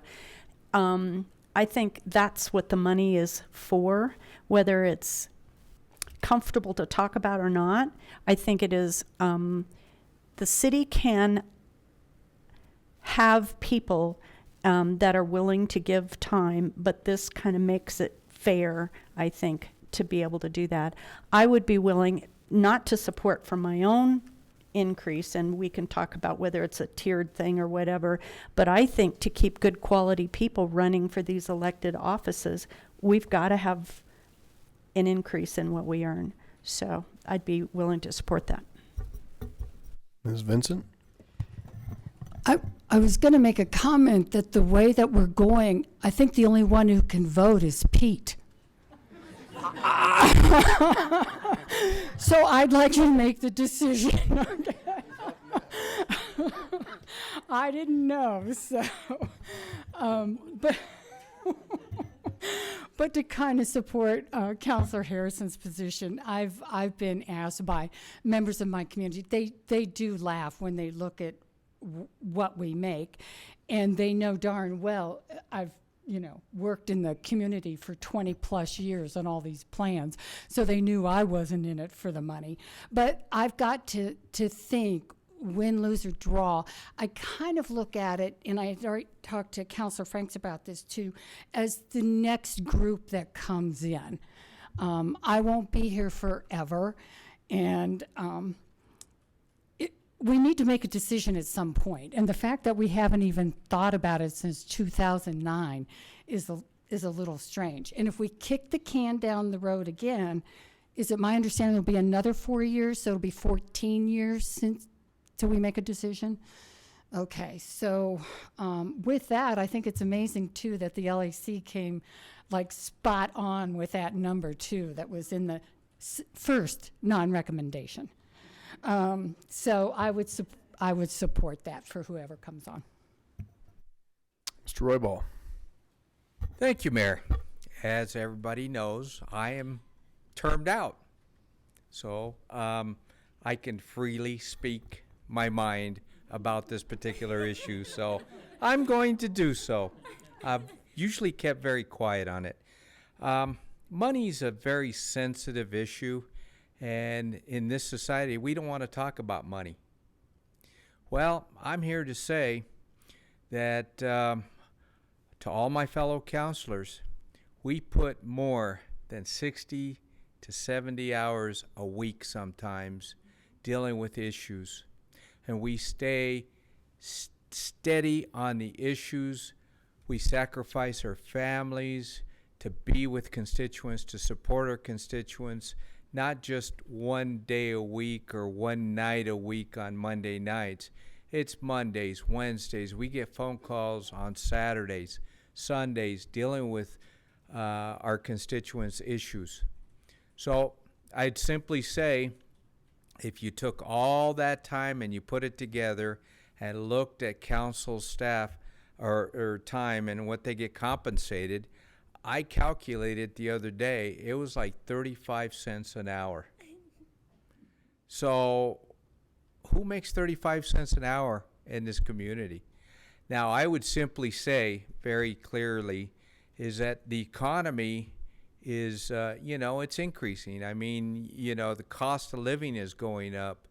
And by us not asking for keeping up with the economy and the compensation, 2% I think is fair. And I would further go ahead and say that city staff gets a compensation of a certain percentage cost of living. Why shouldn't council? So I'm just putting it out there, and I would support this.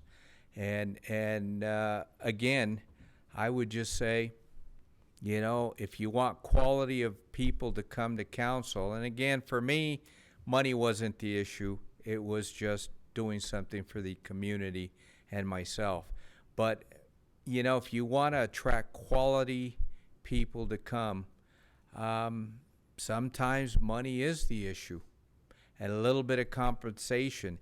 They want to be here. They want to do quality of life. They want to help our community. But again, they can't do it because they're out there working. And if we can compensate them a little bit, I'm not saying very much, just a little bit, I think that would help bring quality of people to help us here on council. So to all my fellow councilors, I'm going to support this. Thank you. Thank you, sir. Ms. Gutwein. Well, that's tough to follow. I agree with everything Pete just said. And also, I love that you are speaking freely on this. I think you had a great perspective to share. So thank you. I think, I agree with everything that Pete just said. And I think that no matter what, nobody is doing this for the money. I mean, it is, whether it's $12,000 or $13,000 or $14,000 or $15,000, the amount of time that you put in, this is not a money-making role. And so, that's not why people are doing this. It's because we care about our community. And I think that every single person up here is worth, the time that they've put in is worth easily the $15,000. Everyone up here has put that amount of work in for our community. So, I think that this is 2% is fair. Also, hats off to ACIC or LAC for coming up with a spot on non-recommendation. And I think that, if we can help make it a little bit more accessible to a wide group of people that represent our community, that will yield a better decisions up here. So I would support moving the 2% wage adjustment forward. Thank you. Mr. Abel?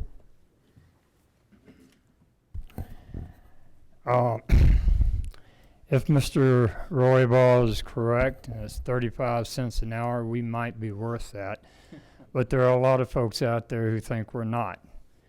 We can avoid the dichotomy of our charter paragraph by saying, let's don't do it for another 4 years and let another council deal with that question. I just don't think that, especially in a time when our budget is falling short of expectations, our revenues falling short of expectations. This isn't a lot of money, but I think it is symbolic. And I would do this for free. I was speaking with Mr. Dolan earlier. If we got paid on our actual production, that would help the budget because we would be paying y'all $12,000 a year. So I don't want to see this go anywhere. Thank you. Mr. LeBeer? Thank you. Yeah, I would just add that I would support moving it forward. I know I certainly didn't do it for the pay, but this is also, to me, this isn't about me. This is about future councils. You know, I have a concern that this council doesn't always look like what our community looks like, and I think some of that is because of the way that you do compensation. I think, you know, we have to have a certain amount of pay to have people that have children that need to have child care, or to have people who can take time away from their jobs, or people that, you know, are able to work a night shift or something like that to be able to be here instead. I think a lot of the times we get sort of similar types of groups because of these type of issues. So I would support moving it forward, and I just wanted to add that. Thanks. Thank you. So I've been straightforward all along. I think council certainly is worthy of this raise, and not just these colleagues, but the body as a whole. And whether you do it for 12,500 or you do it for 15, you really do it because you care about your community. And I still am a little bit off on the language, but it's okay.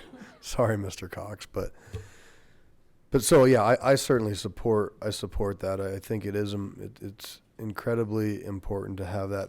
In 10 years, a lot has changed in our community, and if you whittle it down to either being self-employed, retired, or independently wealthy, I don't think that represents the community as a whole. And sometimes in this environment, you start to make it as such. I remember there was a person who used to serve on council, and she said when she had her kids, there was no way that she would have been able to do this in lieu of everything else that she was trying to balance and try to find sitters for the kids. So if this is an opportunity to help increase participation, that's always a good thing.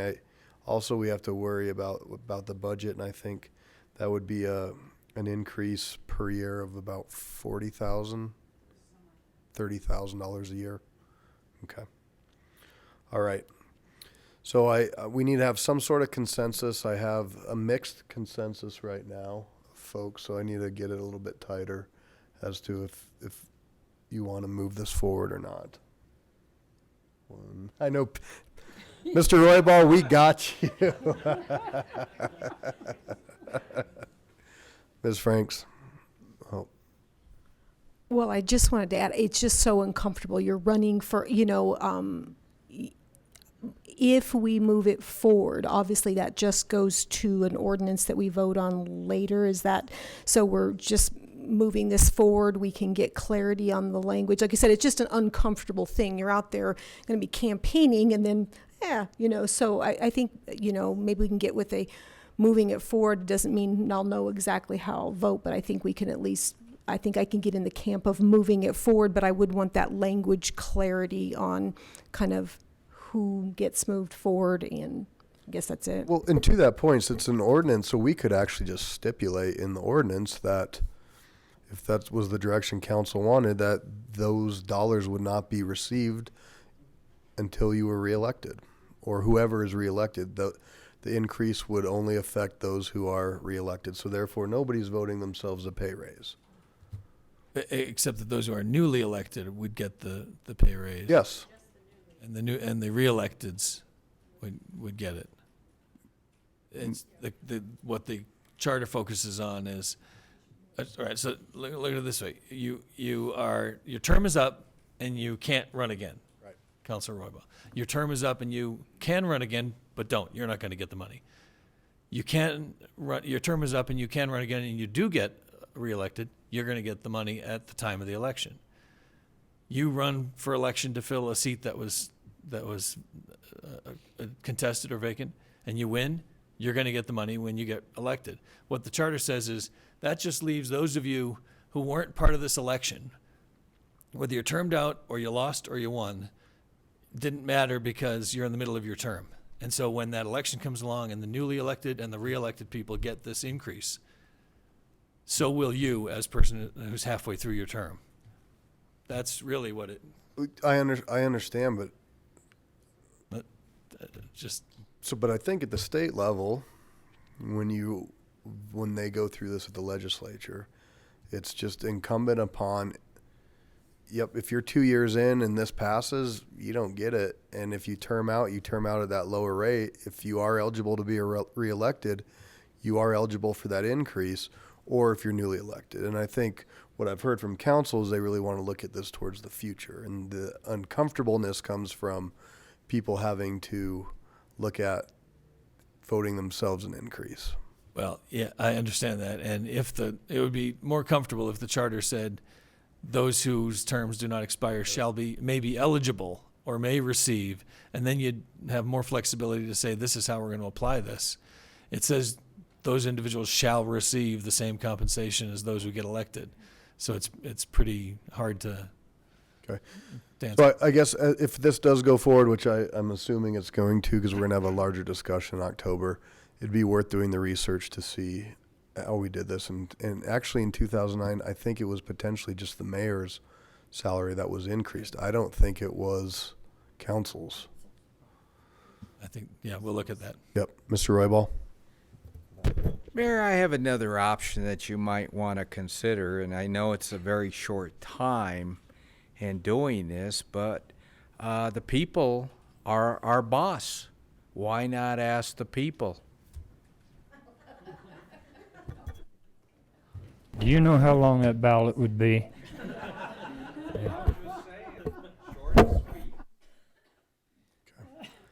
Well, thank you.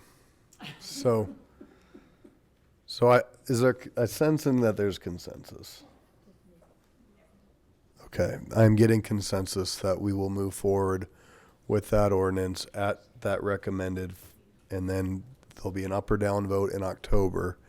In the meantime, if we could get a little bit more research, then also see if there is some leeway to enact something that you've heard tonight from others. Ms. Harrison, your light's on. Yes, I just wanted to ask one other question. No. In the research part. Kidding. I was Research. kidding. Could a particular council member like me, who might choose, I'm one of those not going to be elected, I've got 2 more years left on my term, could I vote no? I mean, let me say that in a different way. Could I not take the raise? Can you investigate and see if that would be a possibility? That's part of what we'll look at. Again, it says shall receive, doesn't say shall keep it. So we can look at whether you have the option of directing it or.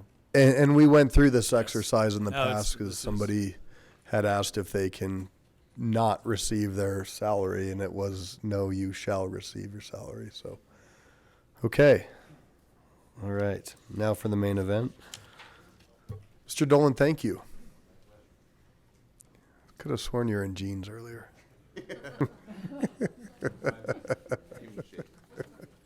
Well done. Will the clerk please read item 5? Item 5, presentation, proposed nuisance ordinance.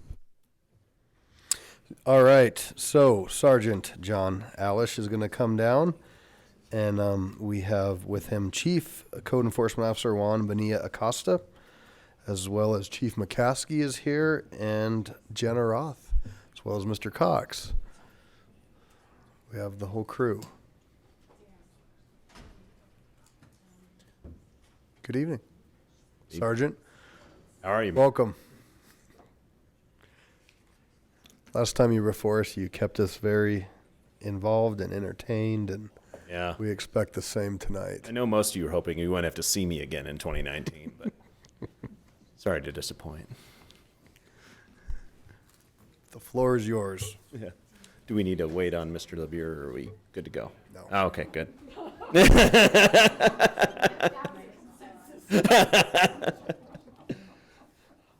All right, so we are going to, do we need to pull it up real quick? Yeah, give me 1 second to get the PowerPoint up.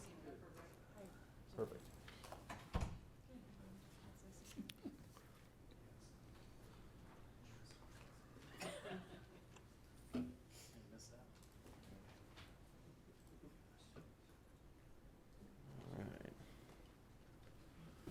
All right, so first I thought I'd give you a quick update on Hotel Motel, since that's when I saw you last and it's been enacted. So positive news, because it's always good to hear when tools you give us are working. Out of the hotels in Lakewood, all but 3 are fully licensed.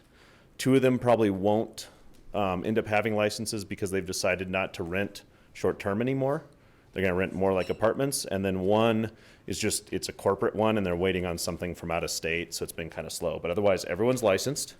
2 locations that were problem properties before, they decided to sell, and they've sold to new owners who are really excited to work with the city and the police department to reduce their crime rate. So we've already seen some really good progress, and so I just thought I'd give that update to you so you can know that your work is going well. So yeah, so kind of in a similar vein, you know, that was about giving us new tools to work on things. That's what this is about too. So as we go through this, we'll again go through it, and any questions you have. So we were asked to address quality of life issues stemming from nuisance properties in the city. We're all familiar with a lot of the problems, rodent infestations. Structural problems has been a big one as of late. Chronic zoning concerns, where they keep on coming up and there doesn't seem to be an end in sight. And then public safety issues, which is why the police department's mainly involved, because a lot of these have those along with it. So,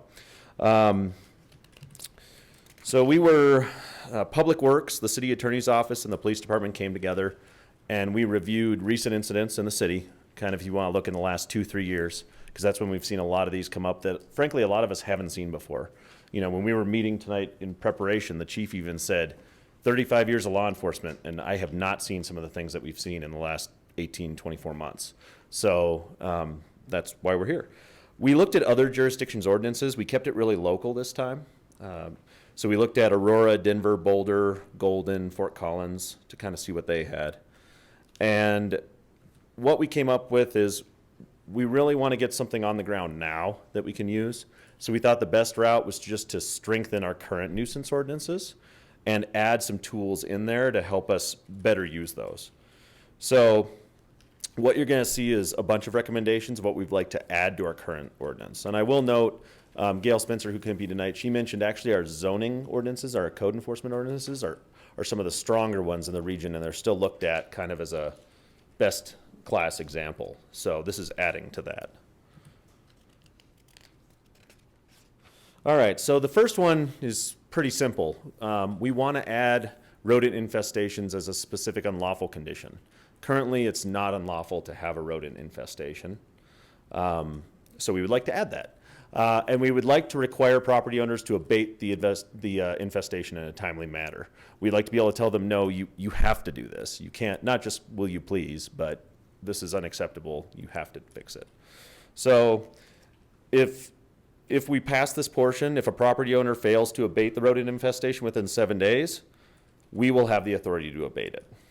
More so, if we determine that there's an immediate danger to public health or life safety, so if a child is injured by this infestation, we start getting a neighbor who says it came from there, this is a problem, we build a case, we can abate within 24 hours. So we don't have to wait and wait and wait, as long as we have the evidence to support it. Any costs that the city would incur, because obviously you could see some costs coming out of this, would be recovered through a lien process on the property. So we would send a bill to the property owner first, and if they fail to pay, then we would send it up to Jeffco to have it added as a lien on the property. Also, at council's suggestion, when we were reviewing this, a council member said it would be good to consider, can we prohibit feeding rodents? And so we're looking at language for that, because we agree we want to be careful so we don't have 2 things. One, we're not worried about Susie Q's gerbil, right, in her cage. And we want to make sure that we're not getting people in trouble who have a bird feeder that's just letting seed fall down on the ground and like that would be seen as a violation. We really want to make it specific to be like, if you choose to feed vermin in your neighborhood and it causes a problem for your neighbors, that's illegal. So we're trying to figure out that perfect language. That didn't make it in time in the packet you received, just so you know. All right, so that was one tool we would like to add. Now we're on to another one, and this is a little bit more complex, and I don't think we've talked about this before at all. So what this is for is this is to add the option for municipal courts to issue a temporary restraining order if there's a nuisance property. And you can think of this as like a high, this is as we're going up the continuum of how we're trying to deal with an issue, this gets on that higher, farther end, right? So the example is this. We have certain properties that are derelict. They've had drug activity, criminal activity. They're structurally unsound. The problem we have now is our building officials can condemn the building, but their authority stops at the walls of that building. They have no authority over the property surrounding it. And what we've had happen is when people get their building condemned, one, they break back in, and two, they just loiter on the surrounding property. And you can imagine that the difficulty that makes, one, for law enforcement to ensure that the building's remaining secure. When you have people, we've had people erect tents in their front yard, bring out abandoned cars and sleep in those around their building. You can imagine what that does to the neighborhood and to the neighbors. So what this would be is, in these extreme cases, we could seek a restraining order that would actually restrain the owners or any select individuals who've been a problem on that property and keep them away from the property for a defined time. It would have the same due process as other restraining orders. They would have a chance to go to a hearing and say why they should or should not be allowed to do it. There's also exemptions for if they want to make improvements to the property to come up to code, they can make those improvements and not be in violation of the order as long as they follow the rules. You know, you're not making the improvements at 3 a.m. keeping your neighbors up. You're doing it with all the right building permits. You're doing all that. So this is something that would help when individuals have already not been compliant with the orders that exist now. We actually found this has been enacted successfully in Denver before. We found that, and we thought that was a really neat piece of legislation to look at. It also strengthens our ability to fence properties that have become nuisances. So one thing we've noticed is these properties that are vacant and abandoned, they quickly become magnets for other activity. People going back there to sleep, people that conduct illicit transactions, all that kind of thing. So that's another advantage to this. All right, another tool we're looking at. So we already have in our nuisance ordinance the ability to declare a business as a nuisance based on unlawful sexual activity, prostitution, drugs, that kind of thing. We want to add some crimes that we found are nuisance related to residences. And what this would be is drugs. So if you have drugs found at the property, you could be considered a nuisance. Stolen property or property that's been taken in a theft or received by a theft, think stolen cars is the best example we can give you. Prostitution, obviously, and then 3 or more charges of a zoning-related offense in a 12-month period.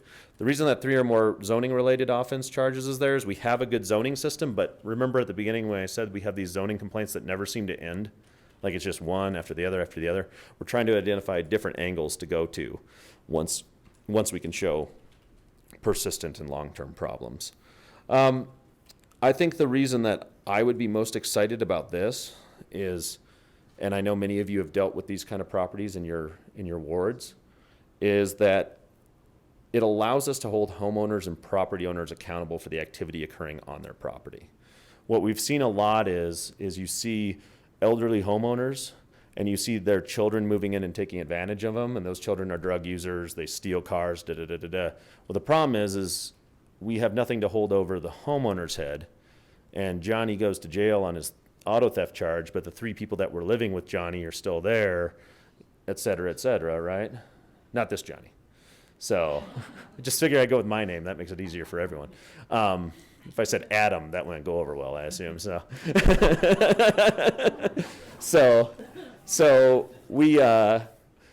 what we're looking at is if we can finally hold the homeowner accountable, we can say, hey, look, it's not okay for you to allow stolen cars to pile up in your front yard all the time. It's not okay for the drugs to be coming out of your house. We understand that you're not doing it necessarily, but the people you allow in are, and that's huge. Same thing with rental properties is sometimes we have these tenants, especially absentee tenants who live out of state or something, and it's as long as the rent check's coming in, that's it sounds good to them, right? And so when you start to talk to them about, well, did you know this is going on? We have the ability to address that through the nuisance ordinance as well. So that's that piece there. On the next one, another tool, require property owners to secure abandoned or vacated properties. And if the owner fails to do so, authorize the city to secure the property at the owner's expense. So there would be timelines involved, statutory timelines. We're not just going to say, oh, sorry, it's been 24 hours. We're going to do it. But what we're looking at there is we know, as I mentioned before, that derelict buildings, unmaintained buildings invite crime and disorder. And we want people to have a maintenance plan and secure those accordingly so we don't have issues. So that would be in addition to this as well.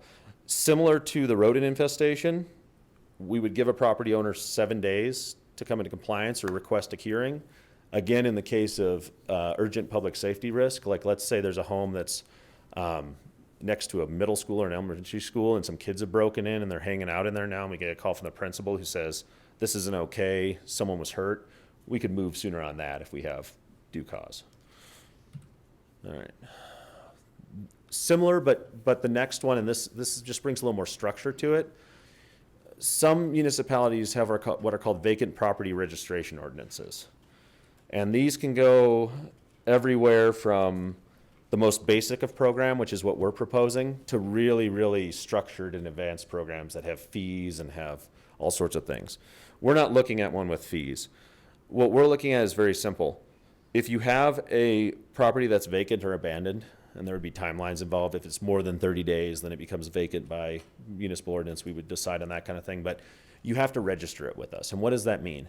You have to provide the city with who owns it, a contact information for the owner, if it's an out-of-state owner, who's the local representative that we can call. So if someone breaks in, we can call them and they can come fix it up, or they can address the weeds in the front yard or whatever it might be. And then also they must maintain and secure the property. We can say you must abide by the zoning codes, the maintenance, codes that we already have in place. Like I said, we're looking at very basic, so there won't be any fees unless you determine there is. And that would be based on how you feel about what level of complexity, what burden on personnel and everything would a fee be relevant, but that's totally up to you. So why would we consider doing this? We know vacant or abandoned properties can have a negative impact on neighborhoods. I heard earlier when we were talking about another presentation, property values, right?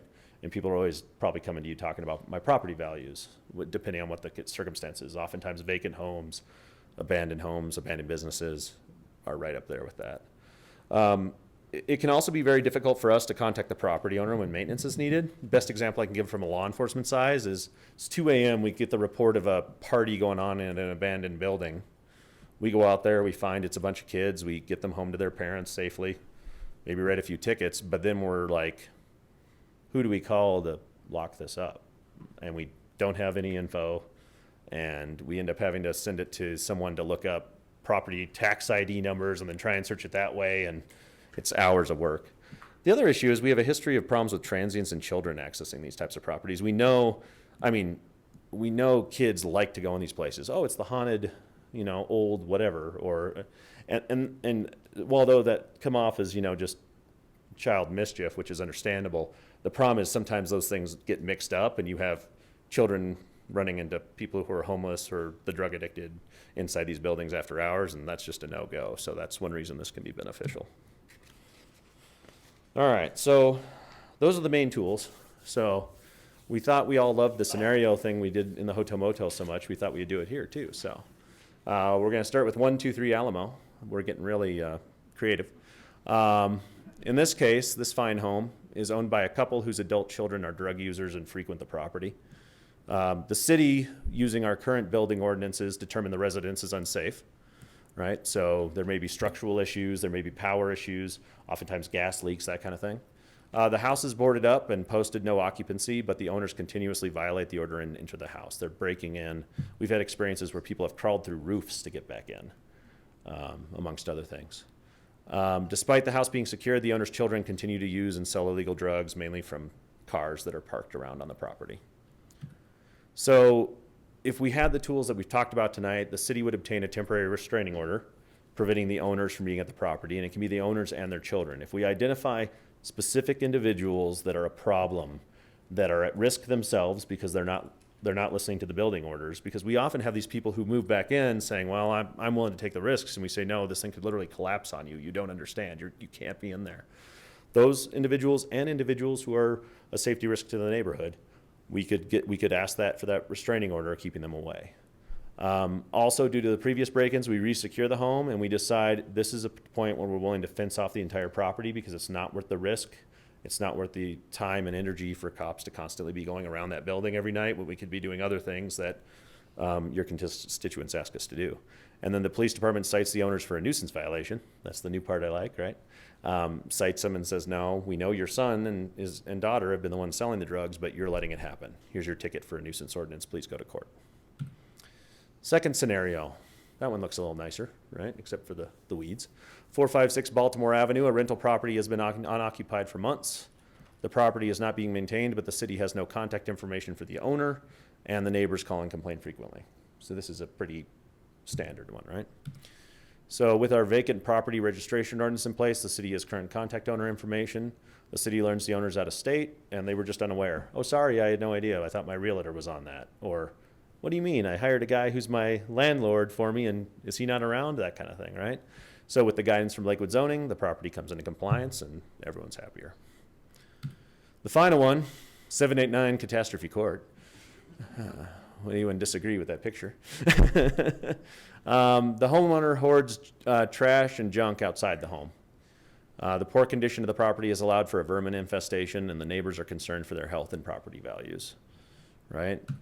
So what does this help us with? The accumulated junk has created harborage. That's a technical term that Jenna helped me out with, allowing for the rodent infestation.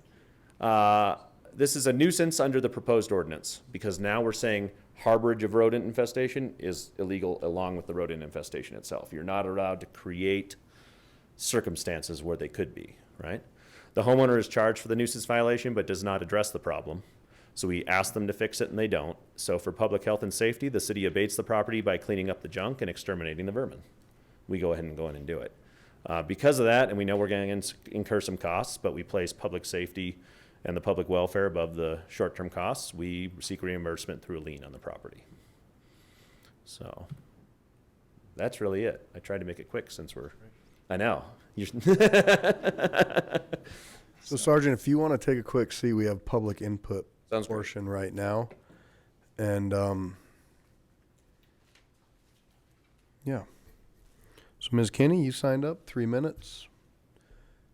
And if you want to start coming down, ma'am, please. Good evening. Good evening, thank you. So I'm Lynn Kinney, 10134 West Hawaii Place.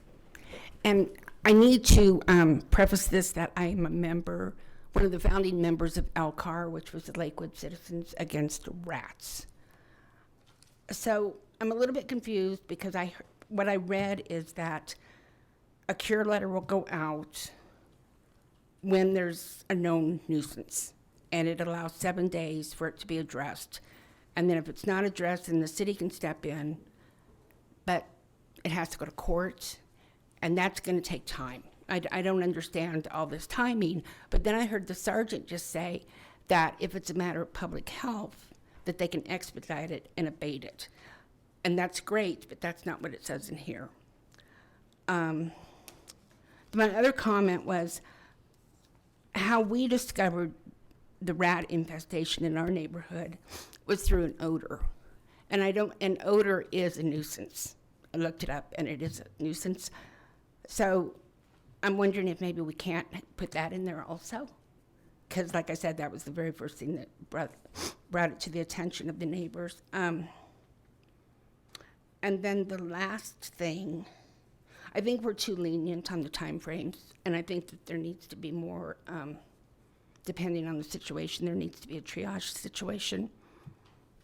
You know, obviously a rodent infestation is a little bit more serious than weeds growing. So I think that it needs to be acted on quicker. And then the last thing, and this is just for information, one home has sold in the neighborhood in the past 14 months because of the rat infestation. So I think that's pretty serious, and I think that shows that the neighborhood is probably stigmatized. And that's all I had. Thank you. You. Ma'am?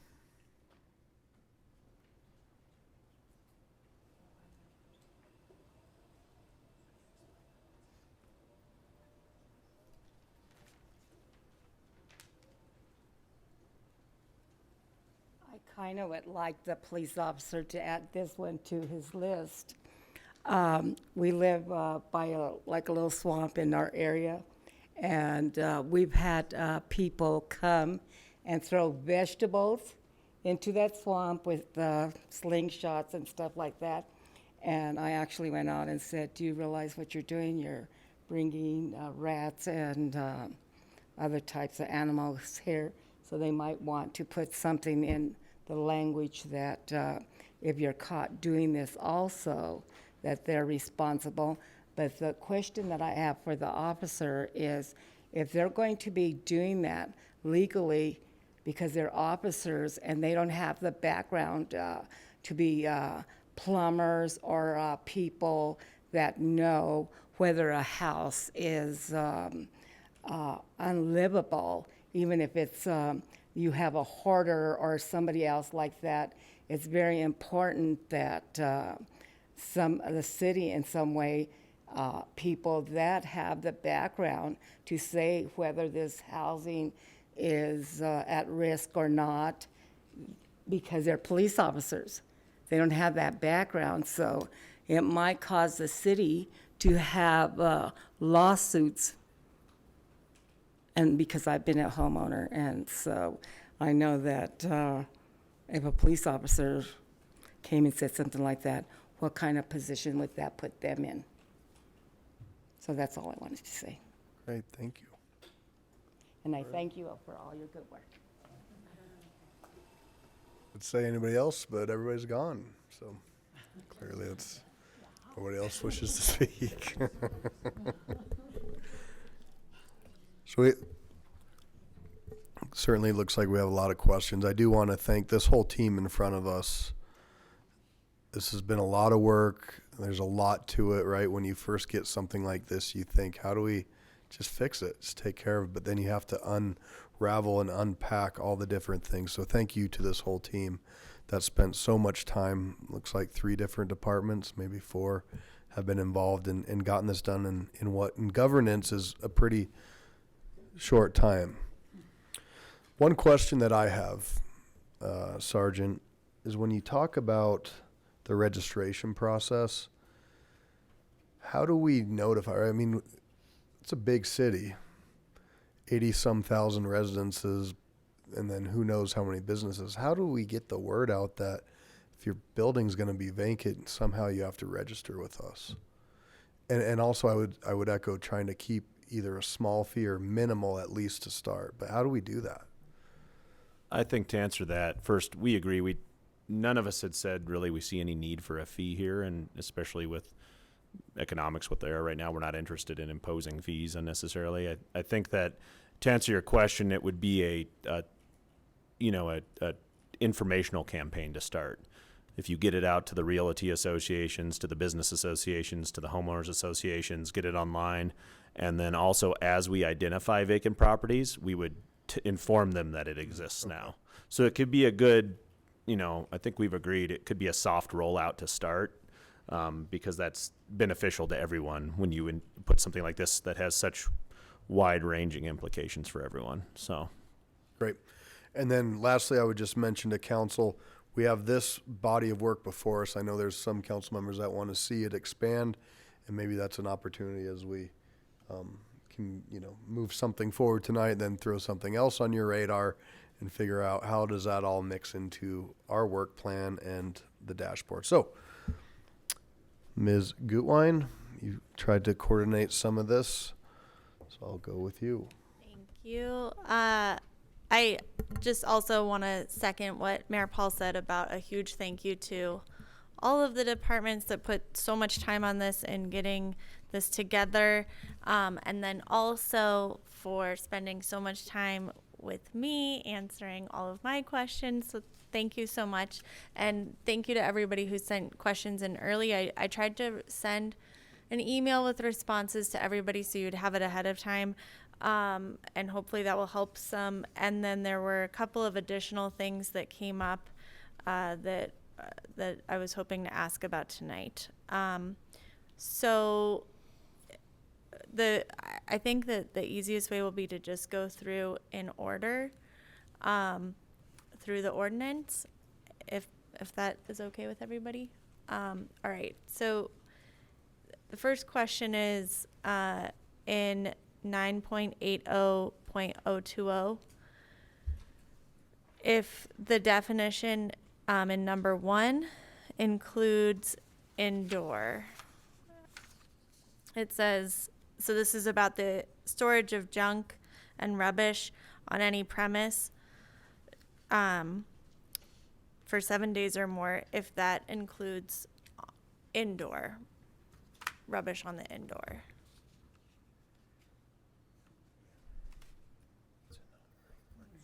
Yeah, Counselor, I'll try and respond to that. We are, if the rubbish or junk poses a safety or health threat to the neighbors, we could regulate that.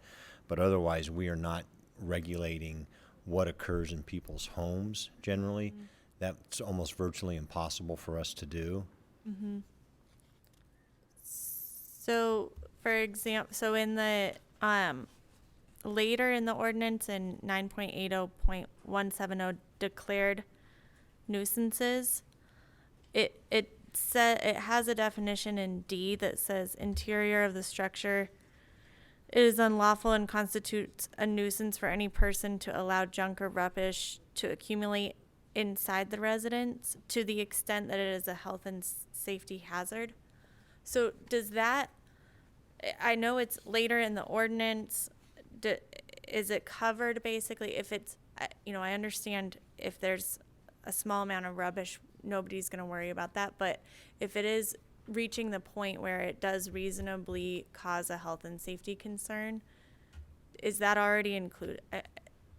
That would be included. The problem is how we are notified if there is a problem in the house. So we've had cases where West Metro Fire, for instance, will notify us, we can't go into this, or we're not going into this property because it's a health or safety hazard, and that gives us the information we need to know what's inside. I think the problem without any sort of outside information is knowing what's going on inside the residence. So we can't just go in without some sort of information telling us it's potentially a health or safety hazard.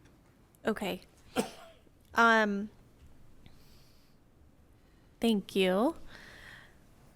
The next question is, in the first part that we were just discussing, 9.8020, in number 2, about the infestation of rodents. And it says that the extermination of the rodents shall be the responsibility of the owner. And I'm just wondering if we can add in there that a full cleanup is completed afterwards, to clean up, any damage and carcasses from the resulting infestation.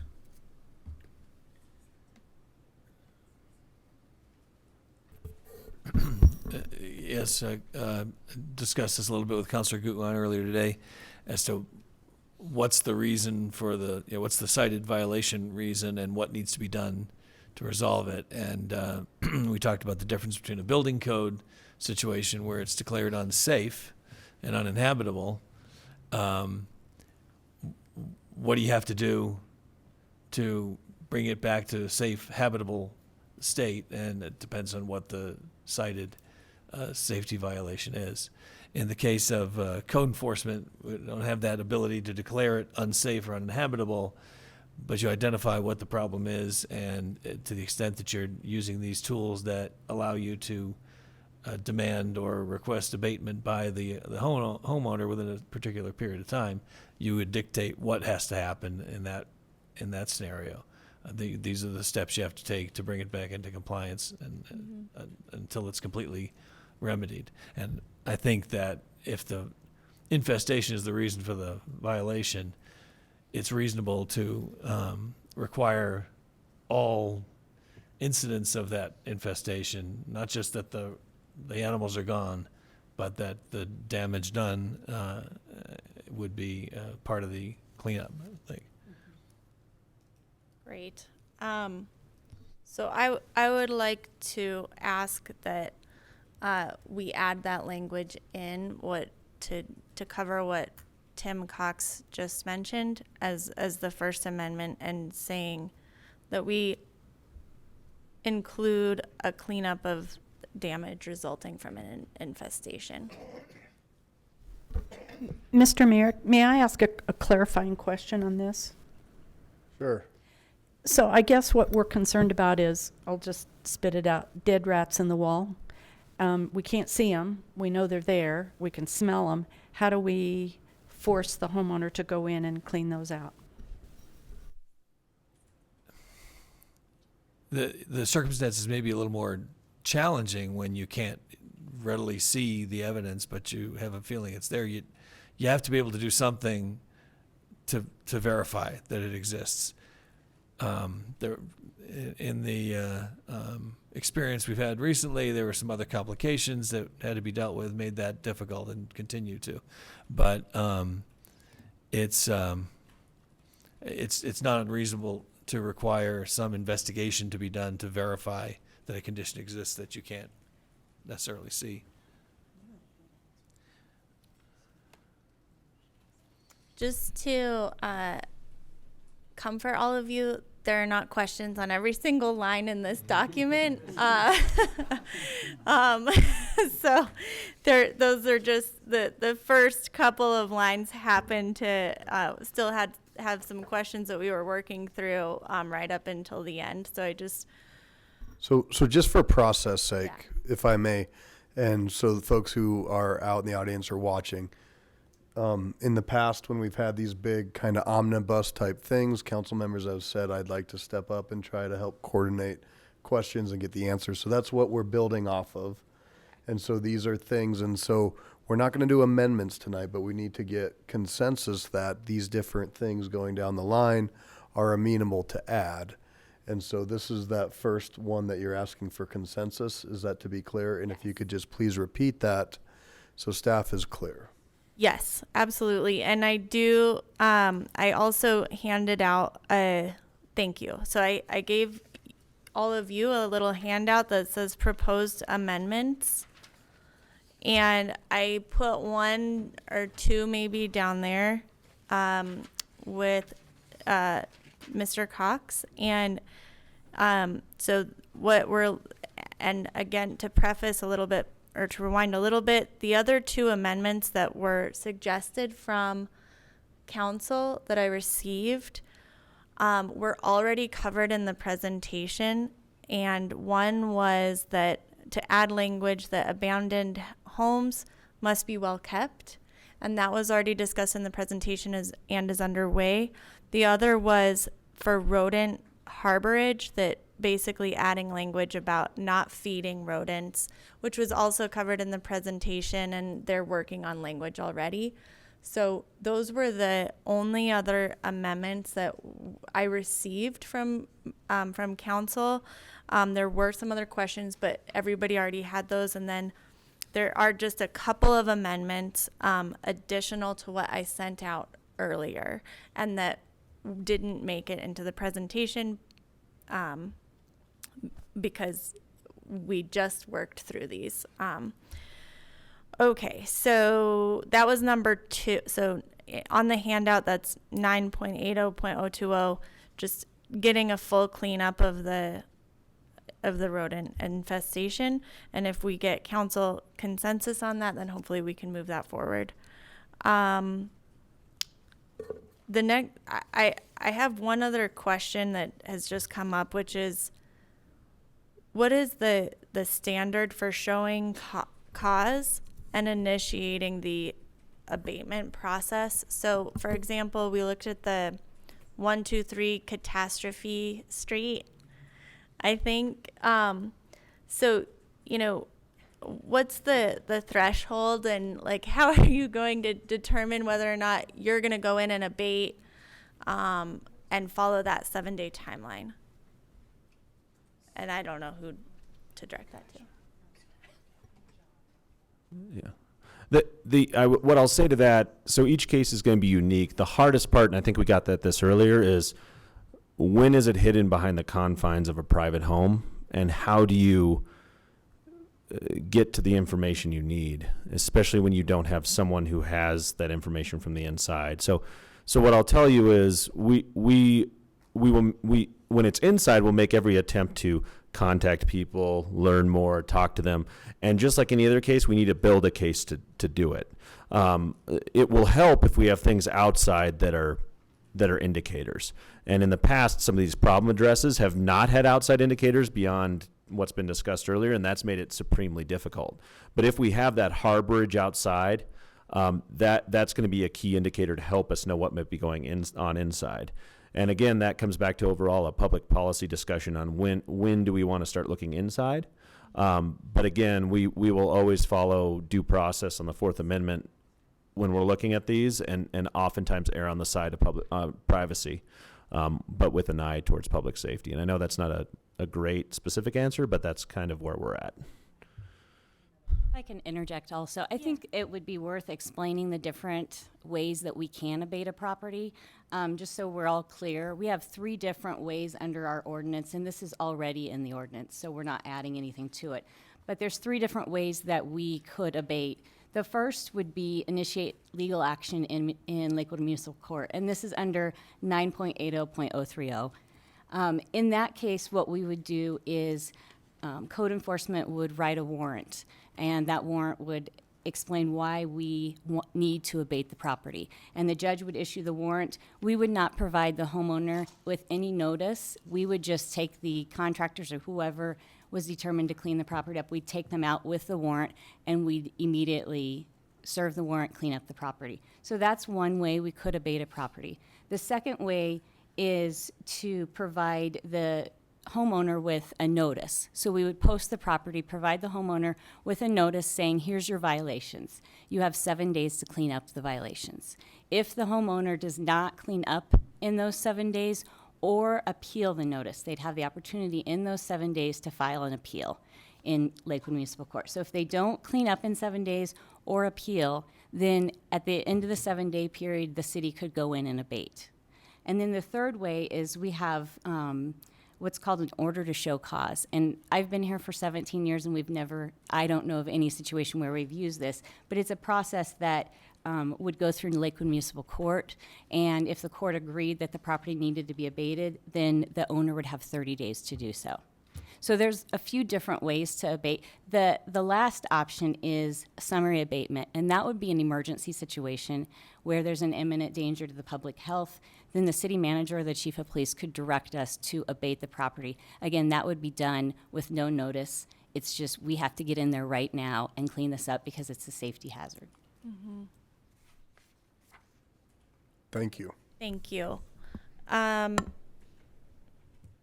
Okay, so those are my only questions, and then there are just a couple of additional amendments. So should I go ahead and go through those now, or do you want to open it up? Well, I'd like to streamline a little bit if we Okay, could. so can I just go to the other amendment, and then everyone else can ask? I think, based on the rest of this discussion, this is in the other additions section. It seems that we may not actually need to include this in here.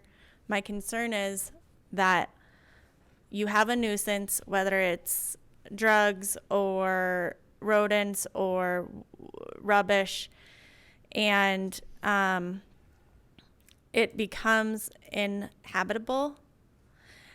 So the home might have to, or the owner has to get rid of some of these issues, but it's still not brought back up to all the way clean. if you will use my non-legal phrases. So I was hoping that we could add some language in here to require them to bring it all the way back up to safe and habitable within a reasonable timeline. And there were some examples. This was regarding meth houses, that the owner had to actually submit a timeline and a plan. And Tim and I discussed this a little bit, so I wanted to see if that was possible, or yeah, the problem I think we all keep running into is the overlap between building and nuisance. And so it's a building department determination as to whether a building is safe or inhabitable, or in the case of proceeding, whether it's unsafe and uninhabitable. That's not the same process that we're talking about. But your question is about getting it all the way back. We do have that language proposed for the rodent infestation, to remove all evidence of the infestation. Are you asking now that we include language like that for other types of violations, other types of nuisance cases? yes, I'm asking if that's necessary, or if you feel that it is already covered in this ordinance.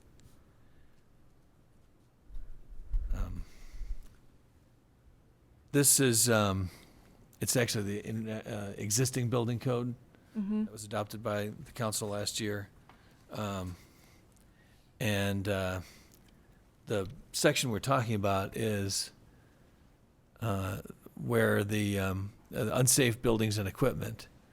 And that's where, if an unsafe condition is found, the official shall serve on the owner a written notice that describes the condition deemed unsafe and specifies the required repairs or improvements to be made to abate the unsafe condition, or in a severe case that requires the unsafe building to be demolished, and all within a stipulated time. So again, where we're talking about what needs to happen to bring it back to its safe condition, that really only applies with the building type violations, the unsafe, uninhabitable order. Yes. Okay. Well, so this brings us to the next point, which there are cases where there's a nuisance violation that leads to a building code violation. And so, if you have, just for example, rodents that chew up your electrical wires, then you have a building code violation. And so, is it possible to the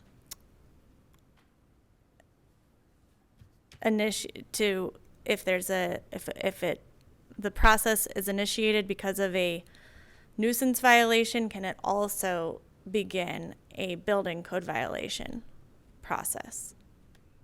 Yes, they can both be run simultaneously. I don't know, separate remedies under the building code, but is this typical to have a case running like that? Okay. So what I can tell you is, when we go back to my toolkit analogy, the building code has their toolkit and we have ours, and we work together all the time now. So just so you know, when we have issues, we see, okay, wait a minute, we think there's something that the building department has that can help with this. And the chief building official in Lakewood and I spend way more time together than we probably should. So we work together all the time, especially on these issues. We had one recently where the fire department said, hey, we're not going back in. And they told us as law enforcement, because for a safety thing for us, my first call was to our chief building official. And I said, hey, will you go check this out with me? And he said, absolutely. And we had the building secured and the occupants removed within about 3 days. And the gas shut down and everything because of that. So we definitely work very close together on these, and any nuisance thing, we work with code enforcement too. So we definitely all work together to solve those issues. So is it your opinion that we don't need to add that in because it's already happening? Yeah, I think as a matter of policy, we just do it as good business practice that we work together. And as long as we have strong ordinances on both sides, we can just use the tools we need to. Great. And then the final question is actually just the number 4 that's on the back of the handout that I gave you guys. And that is to address something that you mentioned a little bit about if there's repeat offenders. So, and if there's a home that, there's rubbish outside and it gets cleaned up, and then there's rubbish outside and it gets cleaned up, and this goes on year after year. If there is a way that we can add in our policy here that we will take the next step, move them up the line and into the next step, because so that this, hopefully to try to actually resolve the issue. And Tim and I discussed this, and it sounds like that may be something we could add. I'll start a little bit with this. Yeah. I think Officer Bonilla Costa will be able to explain a little bit better, but in my experience with working with code enforcement, they look at a lot of different situations and determine what is the best way to go forward. So if it's a first complaint, they'll typically try to work with the homeowner. I mean, the ultimate goal is to get the property into compliance, and we would like to give homeowners opportunities to do that. So typically, if it's 1 or 2 or a few complaints that come in and the homeowner is working with the city, we'll continue down that path.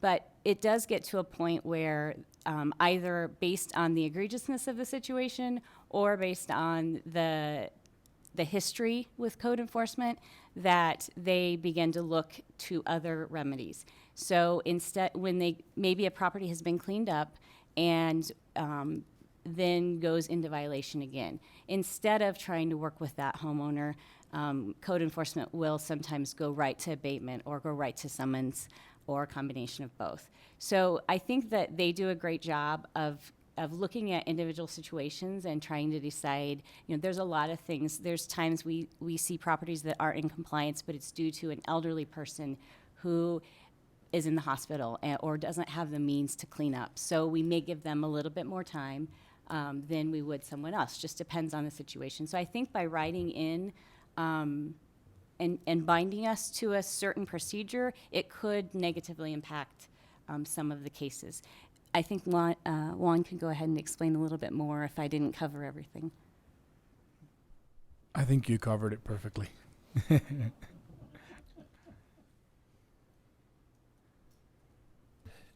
Just a sort of footnote to that, we had talked about this earlier today, and I think we could attach, specifics, escalated procedures for various things, but having the flexibility to know that, this person cooperated, but 3 times, and now we're back for a 4th time, and that requires a more intense level of focus. But we may not want to dictate this many days or this many attempts to contact. I think it's important for the officers to treat cases based on their own knowledge of them and their own experience. But it's what happens now. And if you wanted to propose, specific language, like I said, that's something we could talk about. But I don't think it's necessary in order to get that result, because that's what's happening now. Okay. So the reason that I'm raising that question to all of you is because we have I don't want to use specific examples, but I'm going to. There's a home in our ward that has rubbish on the outside. It is that example. Some might call it a hoarding situation, and so the issue is that this, they have visible rubbish on the outside. The neighbors call in. Code enforcement goes out. They cite it. This process gets initiated, and it eventually does get cleaned up. The process is not happening in 7 days. I mean, we're talking about a couple of months, because there is, some help, and there is participation from the homeowner.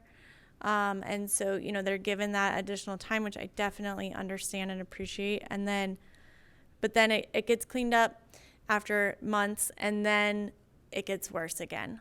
And then this whole thing starts again. So then the neighbors call, there's rubbish on the outside, the code enforcement goes out. They say, okay, well, can we get participation? They're getting some participation.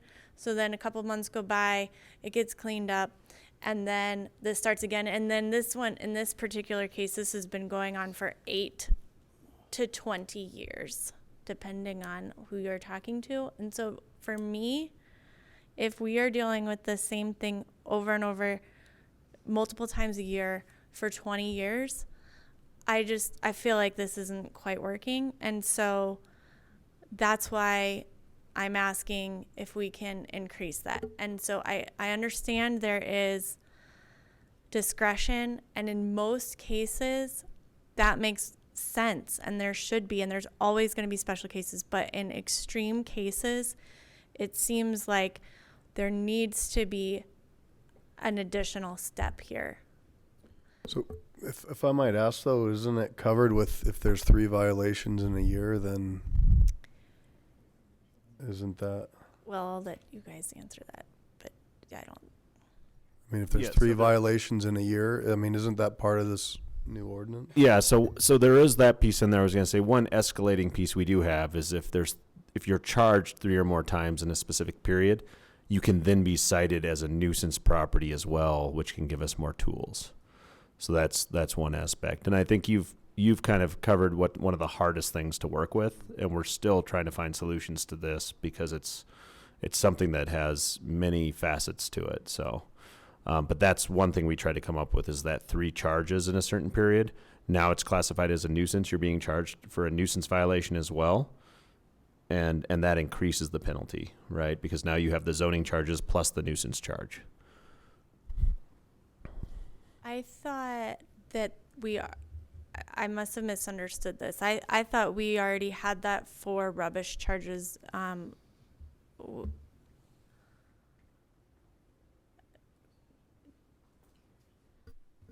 It is already covered under the junk and rubbish is already included in Title IX. So the 3 or more code enforcement violations would be things that are listed in Title 17 that also aren't referenced in Title IX. But I think that this does give us another charge we could use. So could you explain that to me? I don't understand then So- what the additional charges and what the additional remedy will be. For junk and rubbish specifically, it's just going to be an additional charge. It's not going to be an additional, it doesn't give us any more authority to go in and abate. We still have the same authority for junk and rubbish specifically to go in and abate. For Title 17 violations that aren't listed in Title 9, so there's a lot of things like having too many people living in the house, or that's the only one I can think of, right? Home business, thank you. Things like that are code violations, but they're not included in Title IX. So right now, if someone were to receive 3 or more separate charges for those Title 17 violations, it's not also a nuisance. It cannot become a nuisance. If we amend the ordinance, it could then also be charged as an ordinance, and it gives us another tool to get in and abate. I'm sorry, a nuisance. Did I say ordinance? Thank you. It could then also be charged as a nuisance and gives us the ability to go in and abate. Did that answer? So you feel that this will help you further address that issue? Can we just leave it at that? Yes, I do. Okay. All right. Okay. Okay, so then I guess that leaves then the only one of these amendments that we're actually going to need is just including the full cleanup of damage from rodent infestations, and the 2 proposed amendments that we discussed earlier. And that is all of my questions. Thank you. Thank you very much, and thanks for trying to coordinate a lot of this. So just to be clear, we'll come back for consensus because we have a lot of questions. You're saying you want to move forward to ask on 1 and 2, and then other additions is what? Just number 2 and 9.80.020, because Indoor, Can you just show me on this? number 2. Okay, just number 2 there, And okay. on the back, oh, I'm sorry. And I think that is all that we'll need to do from this. So just this one up top? Yes. So council's clear, just this one, okay. All right, thank you. So we'll come back to that. And I think it's important to note too, from what the sergeant said at the beginning, this is kind of our first step, much like our hotel motel ordinance, get this stuff in place, and then we can start to build off of it as we move forward. Ms. Vincent? Yes, thank you for this. I think it's going to be good because I think it supports the hotel motel ordinance in a lot of ways. And our particular ward, unfortunately, has had a lot of issues around some of these nuisance things. So I kind of wanted to piggyback on what the mayor said. I think he asked you. So we don't know if these places are vacant until you're notified in some form or fashion. Is that correct? Yeah, so what this would allow us to do is, one, we put out a public campaign that says, if it's becoming vacant, you need to let us know, Okay. right? That's part of this and it's not a fee, so we're not creating a high barrier. Let us know that it's vacant and let us know who we can contact if there's a problem at the property. And it should support good managers because they're going to want that anyway. They would rather get a call sooner than later if they have a break-in. And then, again, it's a rollout, a soft rollout to let people know that it's coming. Okay. So then my second question is what is their first method of securing? So generally, the way to think of it is, let's say the front door gets kicked in, it's fixing that front door.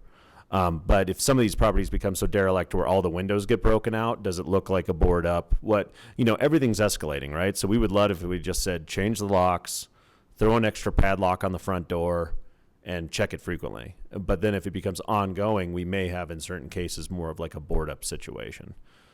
So. Okay. I guess that's the way we have to deal with it. But here's some of my concern is we've had that, and now all of a sudden, quite frankly, with the passage of 200, we have more buildings that are getting abandoned. And at what point then do we want to board everything up and have it look very blighted? Because we've got businesses now, like for instance on Colfax, that are getting broken into, and then we have some in the neighborhoods.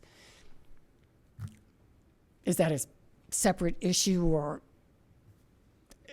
I think what we want to do is this: we invite collaboration. So whether it be we make the rule that you have to keep it secured, and then we talk to our economic development partners and others to say, hey, can we help you figure out something else, or can we have, like you saw earlier with planning, where they come up with a robust plan for a new region? Do we make sure to be working with our planning partners and everything? So that's the second stage to that question is, one, do we at least make sure we can keep it secure and safe? And then when do we say, okay, now that this building's been sitting vacant for a while, how do we move it in the direction we all would like to see it as a community? Okay, so that could include these properties that can't be developed yet. We can eventually ask them, as we have in the past, to tear down the buildings. Well, I think tear down the buildings is a big step, but all I'd say is this is the first step in that direction. And then as a council and as a city, we have to decide what positive influence do we want to have and momentum to make a better situation overall, and how can we do that through incentivizing it or working together with the private sector, et cetera, et cetera. So. Okay, thank you. Mr. Roybal?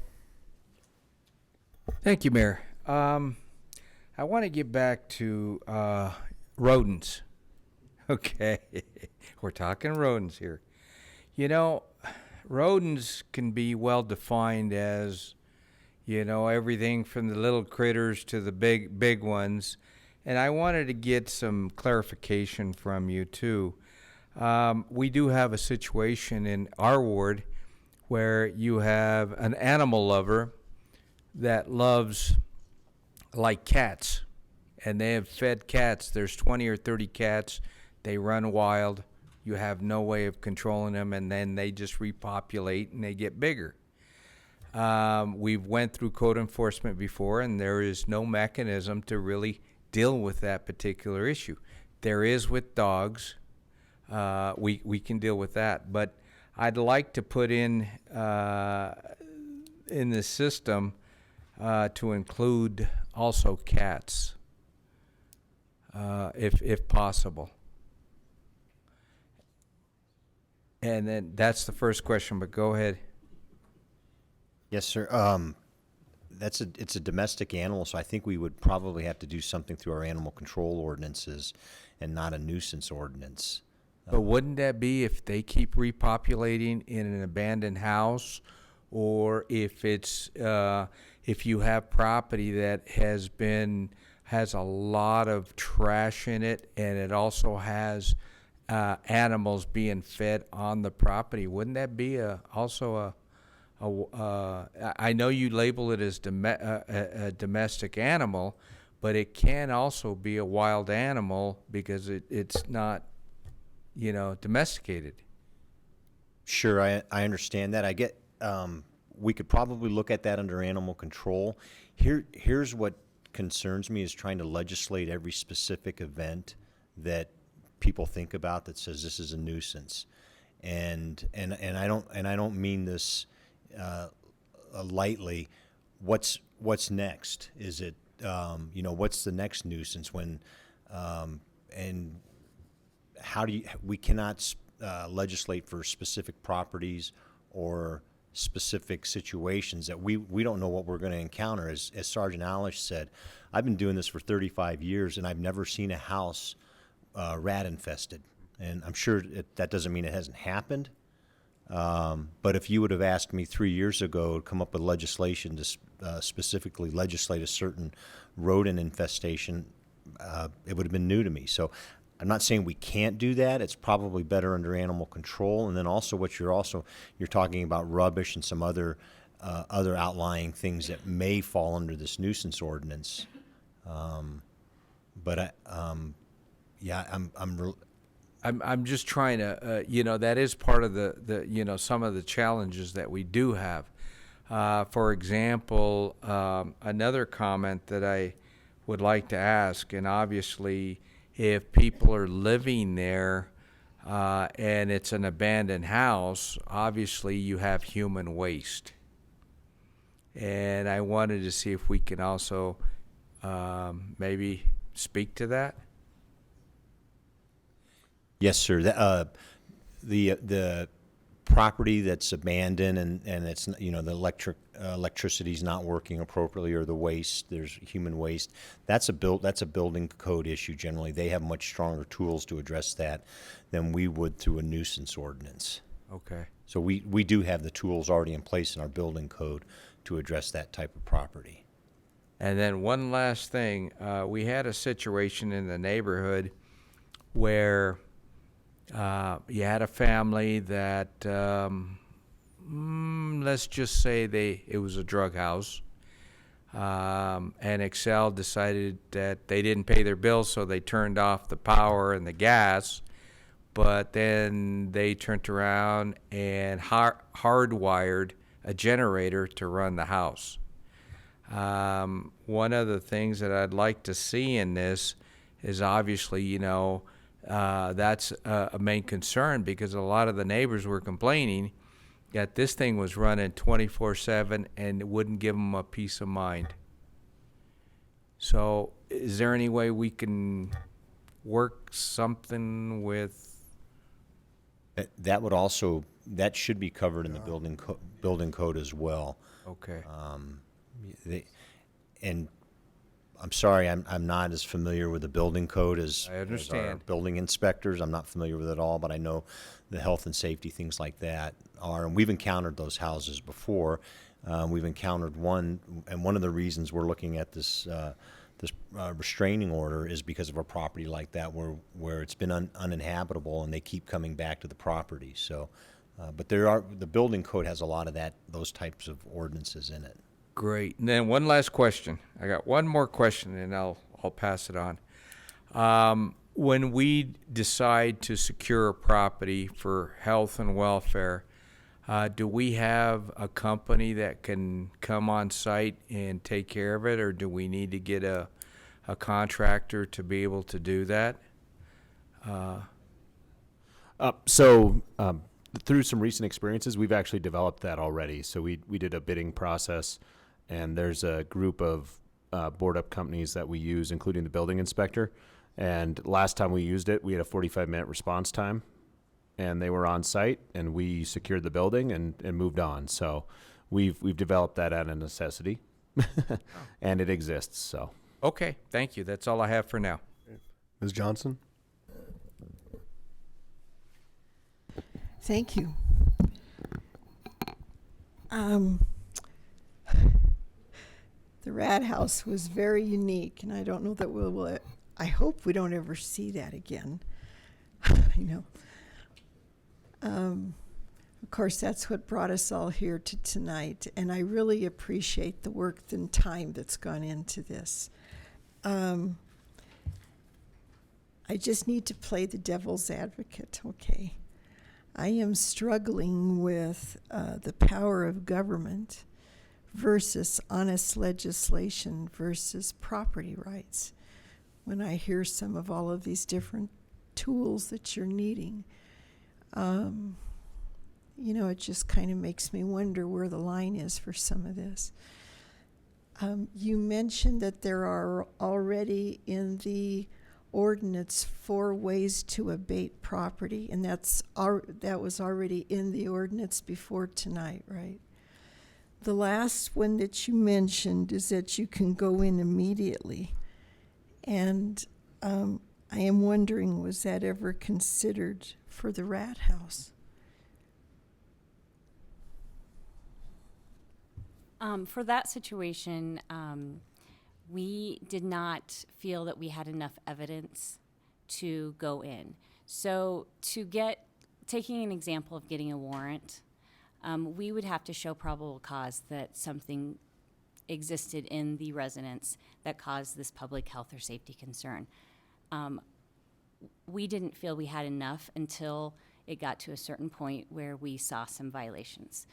So in the case of where the city manager or the chief of police we would go into someone's house and abate, it's going to be a pretty extreme situation where we absolutely can show, here's the specific problems and here's why we need to go in and abate.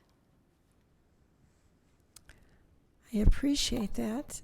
The night that everybody came for testimony, a couple of us went there that night, and there were rats, on the roof. And the next day I went and took pictures, and there were rats all over the place, dead rats.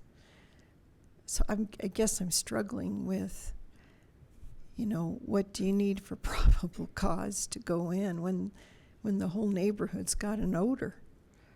And the way I believe that we got a warrant in that case, I hesitate to talk about specifics, but I understand.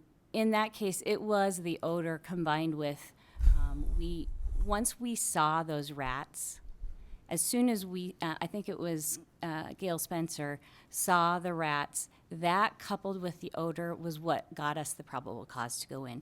Before that point, the times that the police and code enforcement had been to the property, we did not observe the rats. So once we got that evidence coupled with the odor, I think that got us to the probable cause. Okay. I just have a couple of questions here. We've got new language here regarding a restraining order. And you're talking about 123 Alamo. Basically, are we restraining people from going on their own property? Talk to me about this. I need to understand. Yeah, so in certain limited cases, yes. So I think the best way I could describe it is this is like one of the final steps, because generally what we're going to do, especially in the interest of the city for our time and investment, we'll go out, we'll give an order, right? And then we come back and we see if they've exited the home. If they haven't, then we may go in and force them to leave, through a public building official order that says you're not allowed to be here. And we'll usually just tell them that and not even change the locks at that point. And what we found is they'll come right back in. And so then we'll go back and we'll change the locks, and then they kick in the door. Then we'll go back, and in this case, we boarded up every window with screws into the frame of the window, and they ripped those off. So then we broke out every window and we bolted it. and then they broke in through the roof.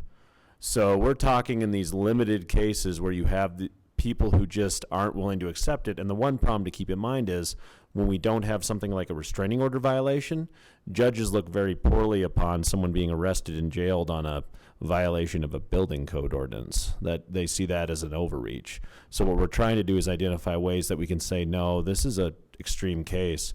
And especially when what we run into from a zoning perspective and a community perspective is when they start doing the sleeping in their cars on the property or sleeping in tents and they stay for an excess of 2 weeks.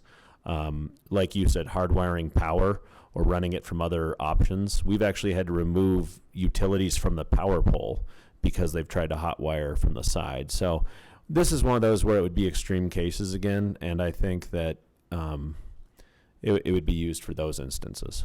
And if I could add to that, one of the things that we look at in those situations, we have had a couple of cases in the last couple of years, and my biggest concern has been these people keep going into the structure and we know that it could collapse on them at any point. And so one of the major concerns we have is for those people. We don't want them to get hurt. We've told them it's unsafe, we've told them why, and they continue to go in. Something bad is going to happen to those people that go in. So we are actually trying to protect them with the restraining order. I understand you need these tools, but and please know I support you, but I'm trying to get my hands around not allowing people in their own property and in their own home, whether it's dangerous or not. You know, I'm struggling with that. Councilor Johnson, we're not using this tool on a daily basis, and I would tell you probably in the last 2 years we've probably had 2 or 3 properties where certain properties now we will not allow our police agents to enter the property because they're so dangerous. These are the types of properties we're talking about. These are extreme cases. These aren't just, cases where there's some weed violations, something like that. These are extreme where when I have to say to my police agents, you're not allowed to enter that property, or the fire department says, we're not going into that property, they're extreme cases. So, I understand the concern. I obviously share concerns because, I'm sworn to uphold the Constitution of the United States and the laws of the state of Colorado. And so we'll talk about the Rat House. We did not violate any constitutional rights of those individuals. We went in when we had probable cause, and any sooner would have been a violation of constitutional rights. So believe me, I understand the property rights, the Constitution, but these are extreme cases. No, Dan, I support you. I understand, but I just need to ask them for my own, trying to get my arms around it. One element too is there is due process still. So we have to seek it through a judge, and then they can appeal it and go back to that judge. So there's a neutral arbiter who's there to ensure that there's due process for those people still. So okay. About how many homes in a year's time do you feel like this ordinance will affect?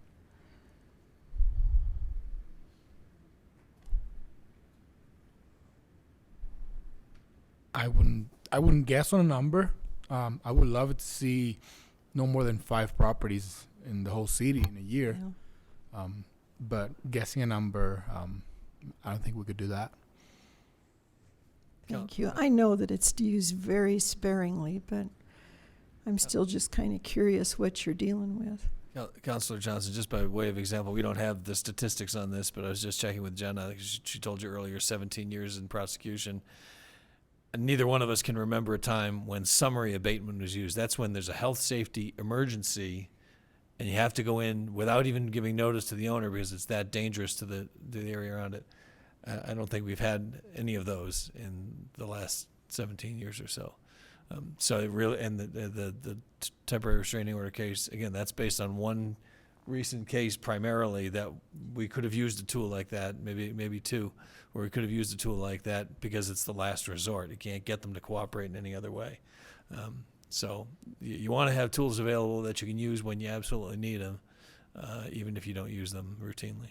I understand. I guess knowing that there were people in the house and the odor and the rats all over, I'm not sure at what point you pull the trigger. That's That's where I'm going with this. Counselor, I think when we look at it, I think there's 3 to 4 houses in the entire city now that we would want to use these tools on. And they're spread throughout the city, Ward 4, Ward 3, Ward 1. So I think just keep in mind, but it's like Councilor Gutwein said, I can think of cases, these are cases that have been problems for years. And so we're looking for that next solution to try and finally bring the neighborhoods that surround them some aid. No, I support you, but I just need to understand the process here.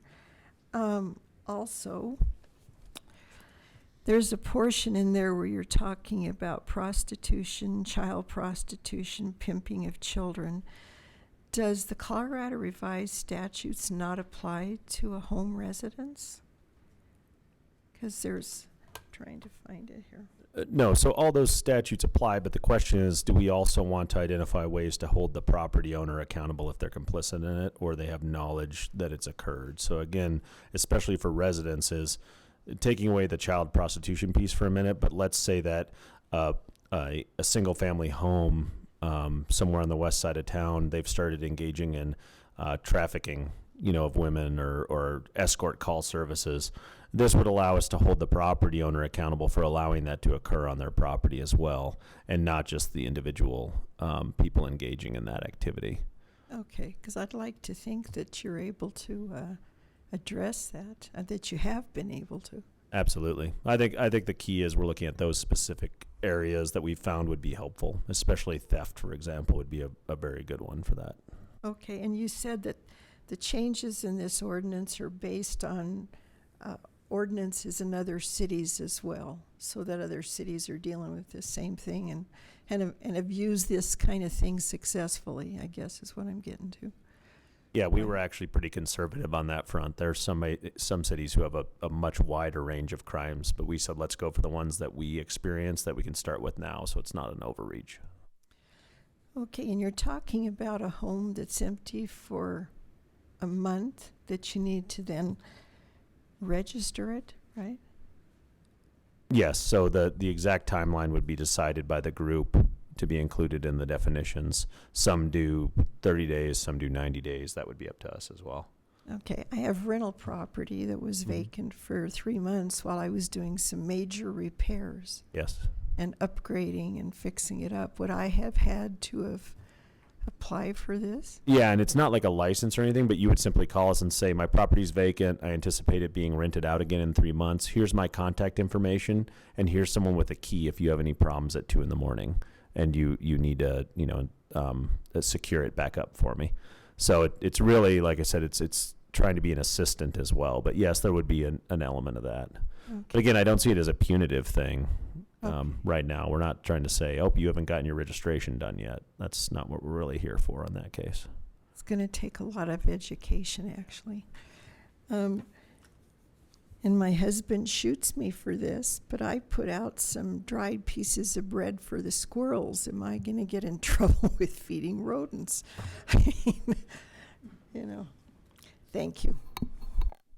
All right, I have Mr. Abel, Ms. Franks, Mr. LeBeer, Ms. Harrison. I think the burning question is, can we send Mr. Royball's cats over to eat Dana's rats?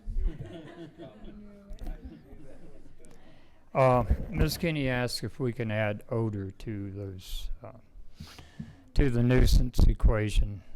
Is that possible? And there are a lot of odors. I mean, you don't clean up after your horses, right. Your neighbors have ammonia drifting everywhere. Yeah. We've discussed odor in one particular context within the last few years. I think when we started talking about regulating the recreational marijuana use, and that becomes an issue. I think whenever you're dealing with odor, there are certainly things that I think everybody can agree on are unpleasant and offensive. It's a question of individual sensitivity. It's a question of what dissipates the odor, and it's a little like noise complaints, except that there's less effective ways of measuring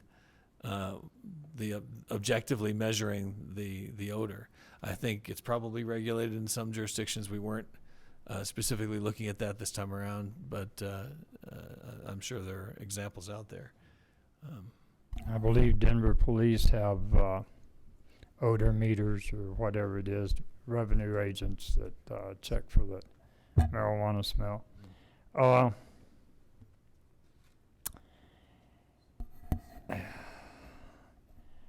The length of vacancy kind of bothers me. If, houses can stay on the rental market for 3 months, and how do we keep track of all of those things in the first place? And then secondly, should we launch queries to property owners that just for some reason or not haven't have a perfectly kept up property? It's just vacant because no one's wanted to pay the price to rent it, or for some other reason it hasn't been taken. How do we balance that to make sure that we're getting the scofflaws and not the Sure. I think that's why it's been brought to councils. We want to look at it as a public policy decision and say what time is reasonable. Also, what method? If we had an online form you could fill out and take 5 minutes and say, here's my info, that may help, something like that. Or like I said, that's why we made it very low barrier. But I think that's the question at the end of the day is if you say, 30 days is too short, it's got to be 90 or something like that. Okay. You know what I mean? It's whatever you prefer and whatever council decides. Counselor, if I could add to that, I think there are two sort of not competing, but companion goals there. The one being when you have a vacant property, abandoned property that is an attractive nuisance and it needs to be secured, whether you've notified the city of that status of the property as vacant or not, that's a condition that the city might want to deal with. You get a complaint from someone about a vacant building in their neighborhood, about kids going in there, about drug activity or whatever. You want to have the ability to require that to be secured. I think the incentive is on the other side for the owner to know that the city is aware. Once you've done the registration, know that the city is aware of its status. It's not so that you can be more easily required to secure it. It's so that the police are aware that when they get a call at that address that's the status of the home, and it might be helpful to know that in advance. So I agree the time frame needs to be what you consider reasonable under the circumstances. It shouldn't be an immediate burden on the owner of the property to notify the city. But if we can get past that time frame, I think there are good interests to be served on both ends. I have an ADU at the place I bought 30 years ago. I've never rented it out. No one's lived in it. It's vacant. Where does that leave me? I have a vacant building, a vacant home, and do I have to register it? So again, yes, if it's vacant, it would be registered under the vacant property, but the barrier is no cost. Just let us know you own it. And again, if there's a problem, we'll call you. Really what we're looking for here is two things. One, accountability if there is an issue where we can identify someone to say, hey, your weeds are over the zoning limit. You have 3 broken windows. But two, what we really care about as law enforcement is we call it key holder info. And that's what we're looking for at 2 a.m. When we go out on a business, the first thing we say is get me a key holder on the phone so we can get them down here and repair it. In the case of a residence, we just want to be able to call you, sir, and say, hey, so a kid or someone broke out your back window and it looks like someone was sleeping in your back room. Please, within 7 days, get it repaired so we don't invite continued nuisances to there. Because the key for us and what we've learned is the quicker we respond to an issue, the less that it occurs, because they learn it's not welcome in that neighborhood and they move on. Well, consider yourself notified. I just don't, like Ms. Franks often says, Mr. Skilling quoted her a while ago, one size doesn't fit all. I do think this has been very comprehensive, and you've covered most everything. I do appreciate that compost piles are not going to be considered harborage if they're not close to the property line or in the front yard. I have a concern about yard waste the same way. If they're not going to be picked up by trash companies anymore, how long can they sit in my yard before you call it harborage? And But I do think y'all have done a very good job on this. Thank you. And I would just piggyback though to Mr. Abel's concern. If you were speaking of an ADU, if the primary residence was occupied, I think that would negate the need to have to register something that's potentially, I don't know where it is, in your backyard, right? I think the primary owner would understand. And I'm sorry, what ADU? Give me the. A mother-in-law apartment. Okay. Yeah, if you have a attached or nearby primary unit, I don't necessarily see an issue there because we would literally come knock on your door and say, "Hi, sir, do you mind securing this?" This is for those vacant properties where at the outset we have no idea. So sorry, I missed that finer point with the ADU piece. So yeah, no, it absolutely. That would be the equivalent like of a garden shed. We're definitely not interested in the garden shed being vacant. So my mistake on that. I apologize. No, that's fine. Do we need to specifically make those exceptions? Yeah, we probably would want to clarify that point. You know, I think another goal of this particular regulation is to deal with owners who are not, or people who are responsible who are not local, and they may not know what's going on in the property. If you register it, then at least the police know what's happening. But if it's a unit that's attached to your primary residence or next door to it, that's not what we're trying to get at. So we can write that in. Thank you. Ms. Franks, then Ms. Harrison, then Mr. LeBeer is going to take us home. Wonderful. There we go. We have the lineup. Just wanted to also say thank you. I realize these things are very difficult. Many of us have had to report ongoing issues. And I really appreciate you starting out with a narrower scope. I think that we will learn about what works and what doesn't, and it's better to kind of grow into this. So I really appreciate the thought that was put into that. I want to come at it from a slightly different angle, and I'm not really expecting answers tonight, but I think that maybe some of those can come as we continue the discussion. But I want to look at it from we're getting ready to go into the budgetary kind of process side of that, and much of this sounds very resource intensive to me, from an enforceability standpoint, from a prosecutable standpoint, and we also now, with the public watching, and some people have given up on nuisance properties. They've stopped reporting it, and we could very well see a major spike in that. So I just want to kind of maybe put that out there, that I think we need to be very cognizant about where are our resources in this, and folks who maybe, like I said, have felt that they maybe weren't going to get something. Now they hear this kind of 3 strikes and then there's something going to happen.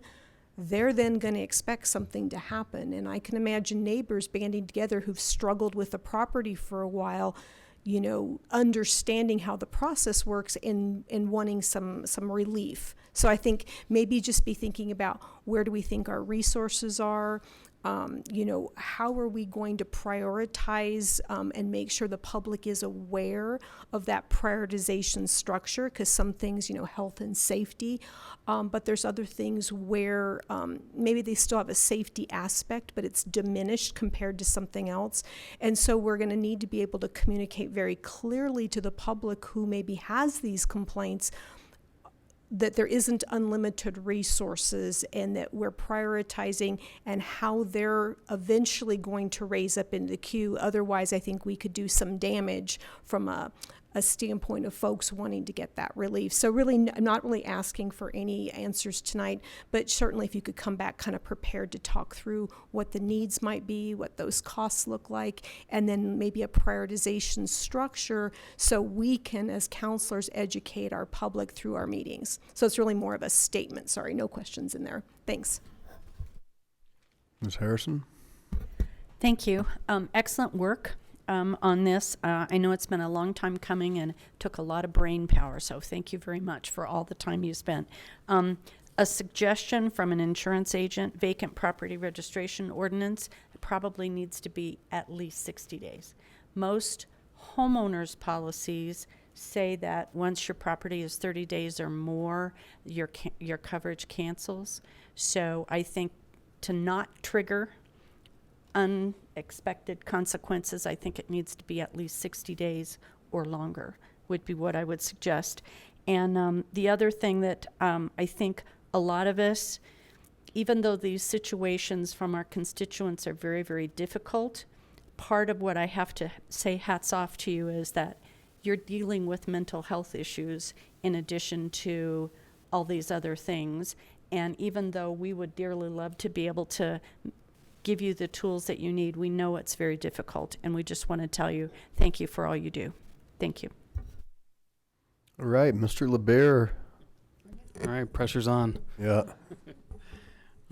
So I just want to go back a little bit to what Councilor Vincent said. One of my concerns is just boarded up homes. I think we had at least 3 just in my neighborhood relatively recently, or 4. So at least 3 of them were redeveloped. So that was sort of a nice thing that happened. I guess my only question is on this ordinance is, should there be a timeline in here of how long a place can be boarded up, or should there be some sort of pathway in here? I think states like Ohio and Michigan have dealt with this problem because of all the abandoned buildings and businesses and houses. So they did sort of the reverse thing where they sort of de-incentivized that boarding up after a certain amount of time, after a year or something like that. So I'm just wondering if you guys have looked at anything like that.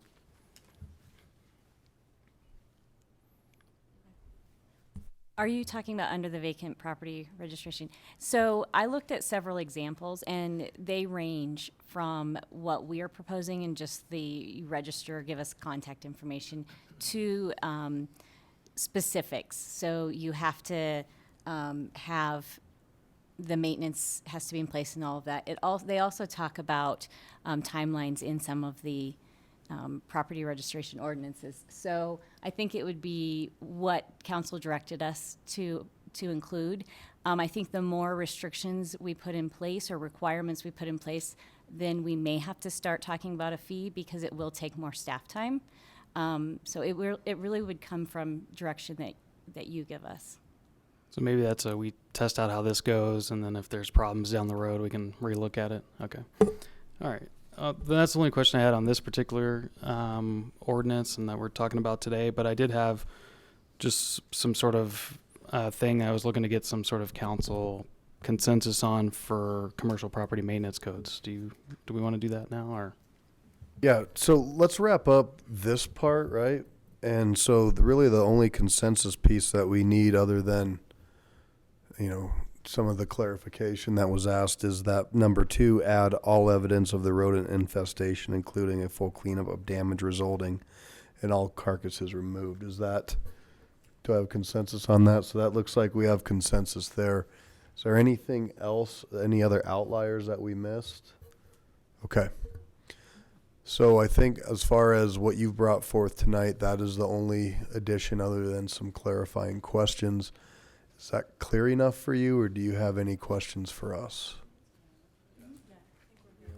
Okay. And Mayor, I think what we'll do is we'll go back and we'll rework some of this and add some of the suggestions, and then hopefully then we can get back to you soon. Okay. Depending on the council schedule with a first reading, and and feel free to let us know if you think of something different. We'll be glad to add or subtract or talk things through as well. So. Right. Thank you. All right, Mr. LeBaire, then this is kind of the next stage of things. And it's really a continuation of some of the priorities that council has had, but just further trying to give you some direction so we can see if we can put that in the queue somewhere. Sure. So I'll give you just a quick background information. At our planning session earlier in February or March or whenever we had it, we did talk a little bit about commercial property maintenance codes. And one of the questions we asked is why we didn't approve a property maintenance code from the ICC, or I think I'm saying that right, whenever we did update our building codes last year.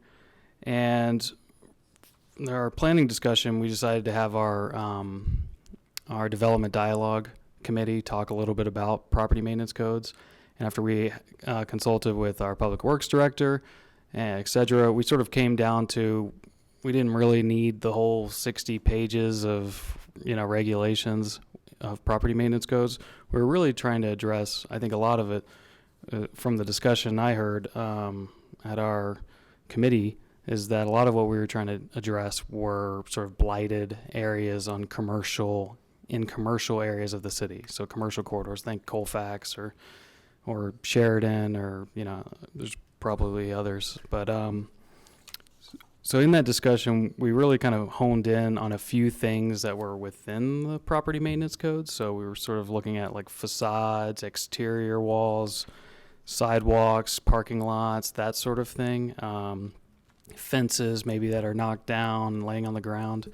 So we sort of wrote all those up. I think I put it on all of councils, in front of council. And I think the idea was that we'd love for staff to take a look at those things and see maybe if there's some enhancements that we can make in our code to better address those type of properties. Obviously, we can look at those things. I think that's a combination of code enforcement and the building department, probably more so the building department than the police department. And again, I'll be happy to direct our staff and work with the city manager. But that's when you talk about resource intensive. That could be very resource intensive, and it's you know, again, at council's direction, I would tell you my concern for my staff and code enforcement, and I can't speak for the building department, but I don't want to become the City of Lakewood Homeowners Association. And I again, I don't say that lightheartedly. I mean, that's when you're talking about regulating people's property, that's a big task. You don't take that lightly. It's resource intensive to start even addressing that. And so I think if that's council's direction, I'm going to say right up front, I don't have the resources right now. I don't know if the building department does to even start putting something forward. We can if that's the direction of council, but it's a big. For me personally, I think that's a big lift for our organization. If I can, Councilor LeBure, I think we would start with the building department, and from my perspective, this would be a study session. So we're learning together, and then talk about what these areas or what these specific suggestions might be. We would want to have consensus, of course, from all of council to have this kind of study session.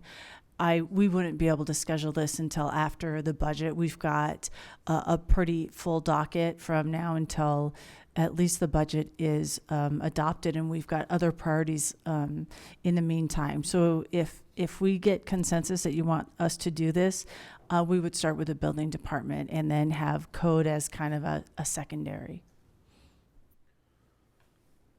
So if I might, because it is. It's kind of part and parcel to tonight's discussion and council goals, but without having to go through all that, and certainly respecting the resources and everything else that we have going on, is this just something that we could give to the building department and say, could you tell us if there's things that you need changed? Maybe just some low-hanging fruit. I mean, I think we know in general where some of these problems are, and we certainly, I don't think anybody up here wants to be an HOA. That's one of the great parts about the city of Lakewood. But if there's enhancements that we can do that are just, you know, that the building department might know and say, this could really make a difference without having to go through all that, and that could just come back to us when we do our updates to different things, maybe that's the way we do it.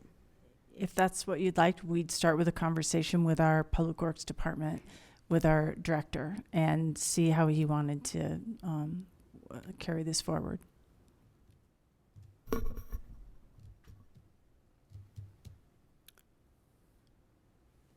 That's what I'd like to see.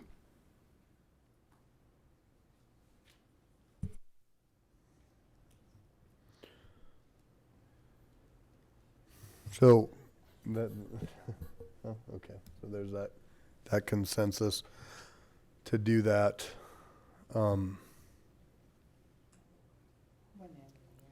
But I think we need to be real sensitive about the time frame, and not having to try to schedule a study session by any means, but potentially saying council would like to be supportive. If there's things that you see along these lines that could make a difference, please educate us. Is that fair? Is that fair, Ms. Hodson? Yes, I'll have a long conversation with our Director of Public Works and have him review this conversation, and I'll report back to you with what his recommendations are.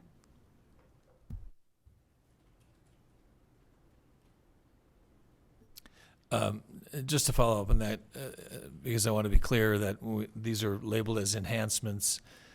They'd sort of be lifted from the property maintenance code, which we don't have in Lakewood, and then added as enhancements to our existing codes, the residential code, the building code, whatever. This would be strictly commercial, as I understand the proposal. There's a whole property maintenance code for any kind of property that really dictates maintenance and what you have to do to keep it up. So it's not as if these things enhance the building department's or building division's ability to enforce the structural issues that they deal with now. These are sort of non-structural, visual problems that can be adjusted. This is more of a philosophical shift from we're going to wait till someone complains about something and we're going to go investigate it like we do now. When you get into the property maintenance code, it almost becomes more of a proactive, like we get to go out and notify people, and that's where resources really become a greater need. Sure. So are we utilizing the wrong tool then and going down? Because I think we all know we're not going to talk about specific properties, but we know about certain ones that have been problems for decades. And it's the broken window theory, right? It's not helping anything. And what tools could we have? And maybe that expands on the blight discussion, and this is a better part of that. There may be an economic development component to this as well. I know that we've talked about facade programs and some kind of incentive programming. So maybe there's a combined conversation that may make a little better sense. Mr. LeBeau. Yeah, I can jump in here too, and I wouldn't read too much. I'm using the property maintenance codes as illustrations of things that it was a good document to look at for issues, because it outlined every single issue you can imagine on a property. So I pulled some of those things out and said, okay, these are the kind of things that people are complaining about in the sort of broader sense. But I think the mayor had it right in saying that really we're asking you all, or the building department or public works or whoever, that, I think there's a lot of support from council's perspective to give you guys the tools to address the problem areas that maybe there's been no remedy for. That's it. We don't want to make more work for you. I know it may seem like it, but we really don't. And trust me, we can see there's a lot of exhaustion. And I just want to thank, before everybody goes, when we go into reports, this whole team and the whole entire staff, you've been working nonstop on a lot of different issues. And Chief, you have incredibly important things going on in this community, and you're here tonight with us until 10:30. So I appreciate you and everyone to a person that's been a part of this. We started with that. This hasn't been easy. And thank you. Thank you. All right. I did want to say derelict. I did want to get that in. If anybody knows the movie, you'll know the reference. Mr. Roybal, please. Just one quick comment. We're having our community picnic at Lasley Park on Saturday from noon to 3. Ms. Gutwein. Just want to echo again a huge thank you to all the hard work that has been done on all of these properties over the years, and all the work to get the new tools. We appreciate you. Thank you. Skilling.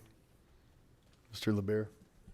Probably going to get in trouble for saying this, but I'm just going to say it. I wasn't a fan of the business personal property tax necessarily. I know it was a concern in the economic development and business community. And I didn't want to say this in front of our sheriff out of respect for him. I didn't want to seem like I was talking about him, because I really support him coming here to tell us about the jails, and that's an important thing in our community. But I will say it's a little frustrating that last year our county cut the business personal property tax by and it was a $7 million reduction in their revenue. And then this year they're short $6 million.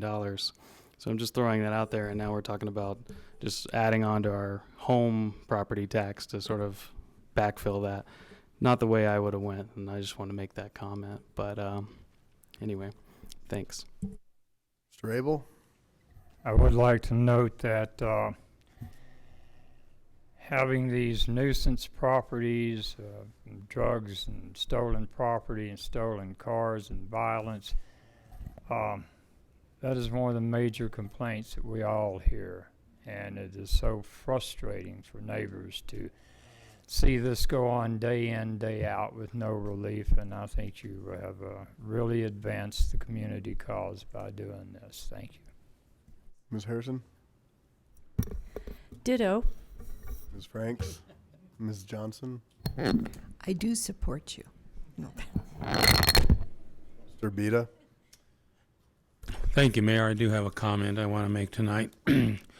A situation came up recently where certain individuals attempted to publicly disrespect, harass, and humiliate one of our police officers. It was captured on video by the persons responsible. I have viewed this video, and I believe that our officer handled the situation very professionally, and I want to commend him for his judgment and restraint. I know that I speak for my neighbors and citizens in Lakewood when I say that we respect and appreciate our officers and the risks that they encounter each and every day to keep us safe.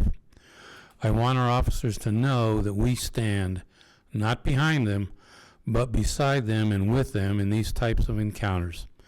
We must never allow our officers to be disrespected when they are on duty on the street, for to do so can only undermine respect for the rule of law by which we must live as a civilized society. I'm therefore calling on our city manager to ensure that all the necessary training to our officers is available so that they can always be prepared to react with confidence and restraint, but with full authority if necessary, to diffuse and discourage this type of respect in the future. That's all. Thank you. Well said. Ms. Vincent? Ms. Johnson? Go ahead. I just wanted to follow up on what Councilor Beta just said. I too saw that video, and the lack of respect for authority is a concerning cultural phenomenon, and it's pervasive, in all honesty. Respect for authority begins in our homes, the way we treat way we teach our children. And this video reflects an abuse that our agents should never have to endure. And I'm so sorry it's out there. Thank you for what you do. Thank you. All right. So I need to remind council that the party in the plaza is this Friday night. And you saw a request for RSVPs, and if you could please RSVP, Ms. Neerling would really appreciate that. So hopefully you can all make that. And then next Monday night, we have a packed evening starting here, I think, at 5 p.m. It's when our first meeting. Is that accurate? 5? Yes, the meeting is at 5 p.m. and it's here in the chambers. And you will be getting information that staff needs clarity on as it relates to the implementation of the new ordinance 200. So please review your packet. Please think about those. I think there are 15 or 16 specific areas that we need clarification on so that staff can make sure that the code is being implemented with complete accuracy. So please pay attention to that. We only have a little less than 2 hours to get a lot of work done. So we're asking you, please do your homework on this one and be ready with your opinions and your direction. Thank you. Thank you. Michelle, anything else? All right, we'll adjourn at 10:35 Agent Hipwell, thank you very much. Have a good evening.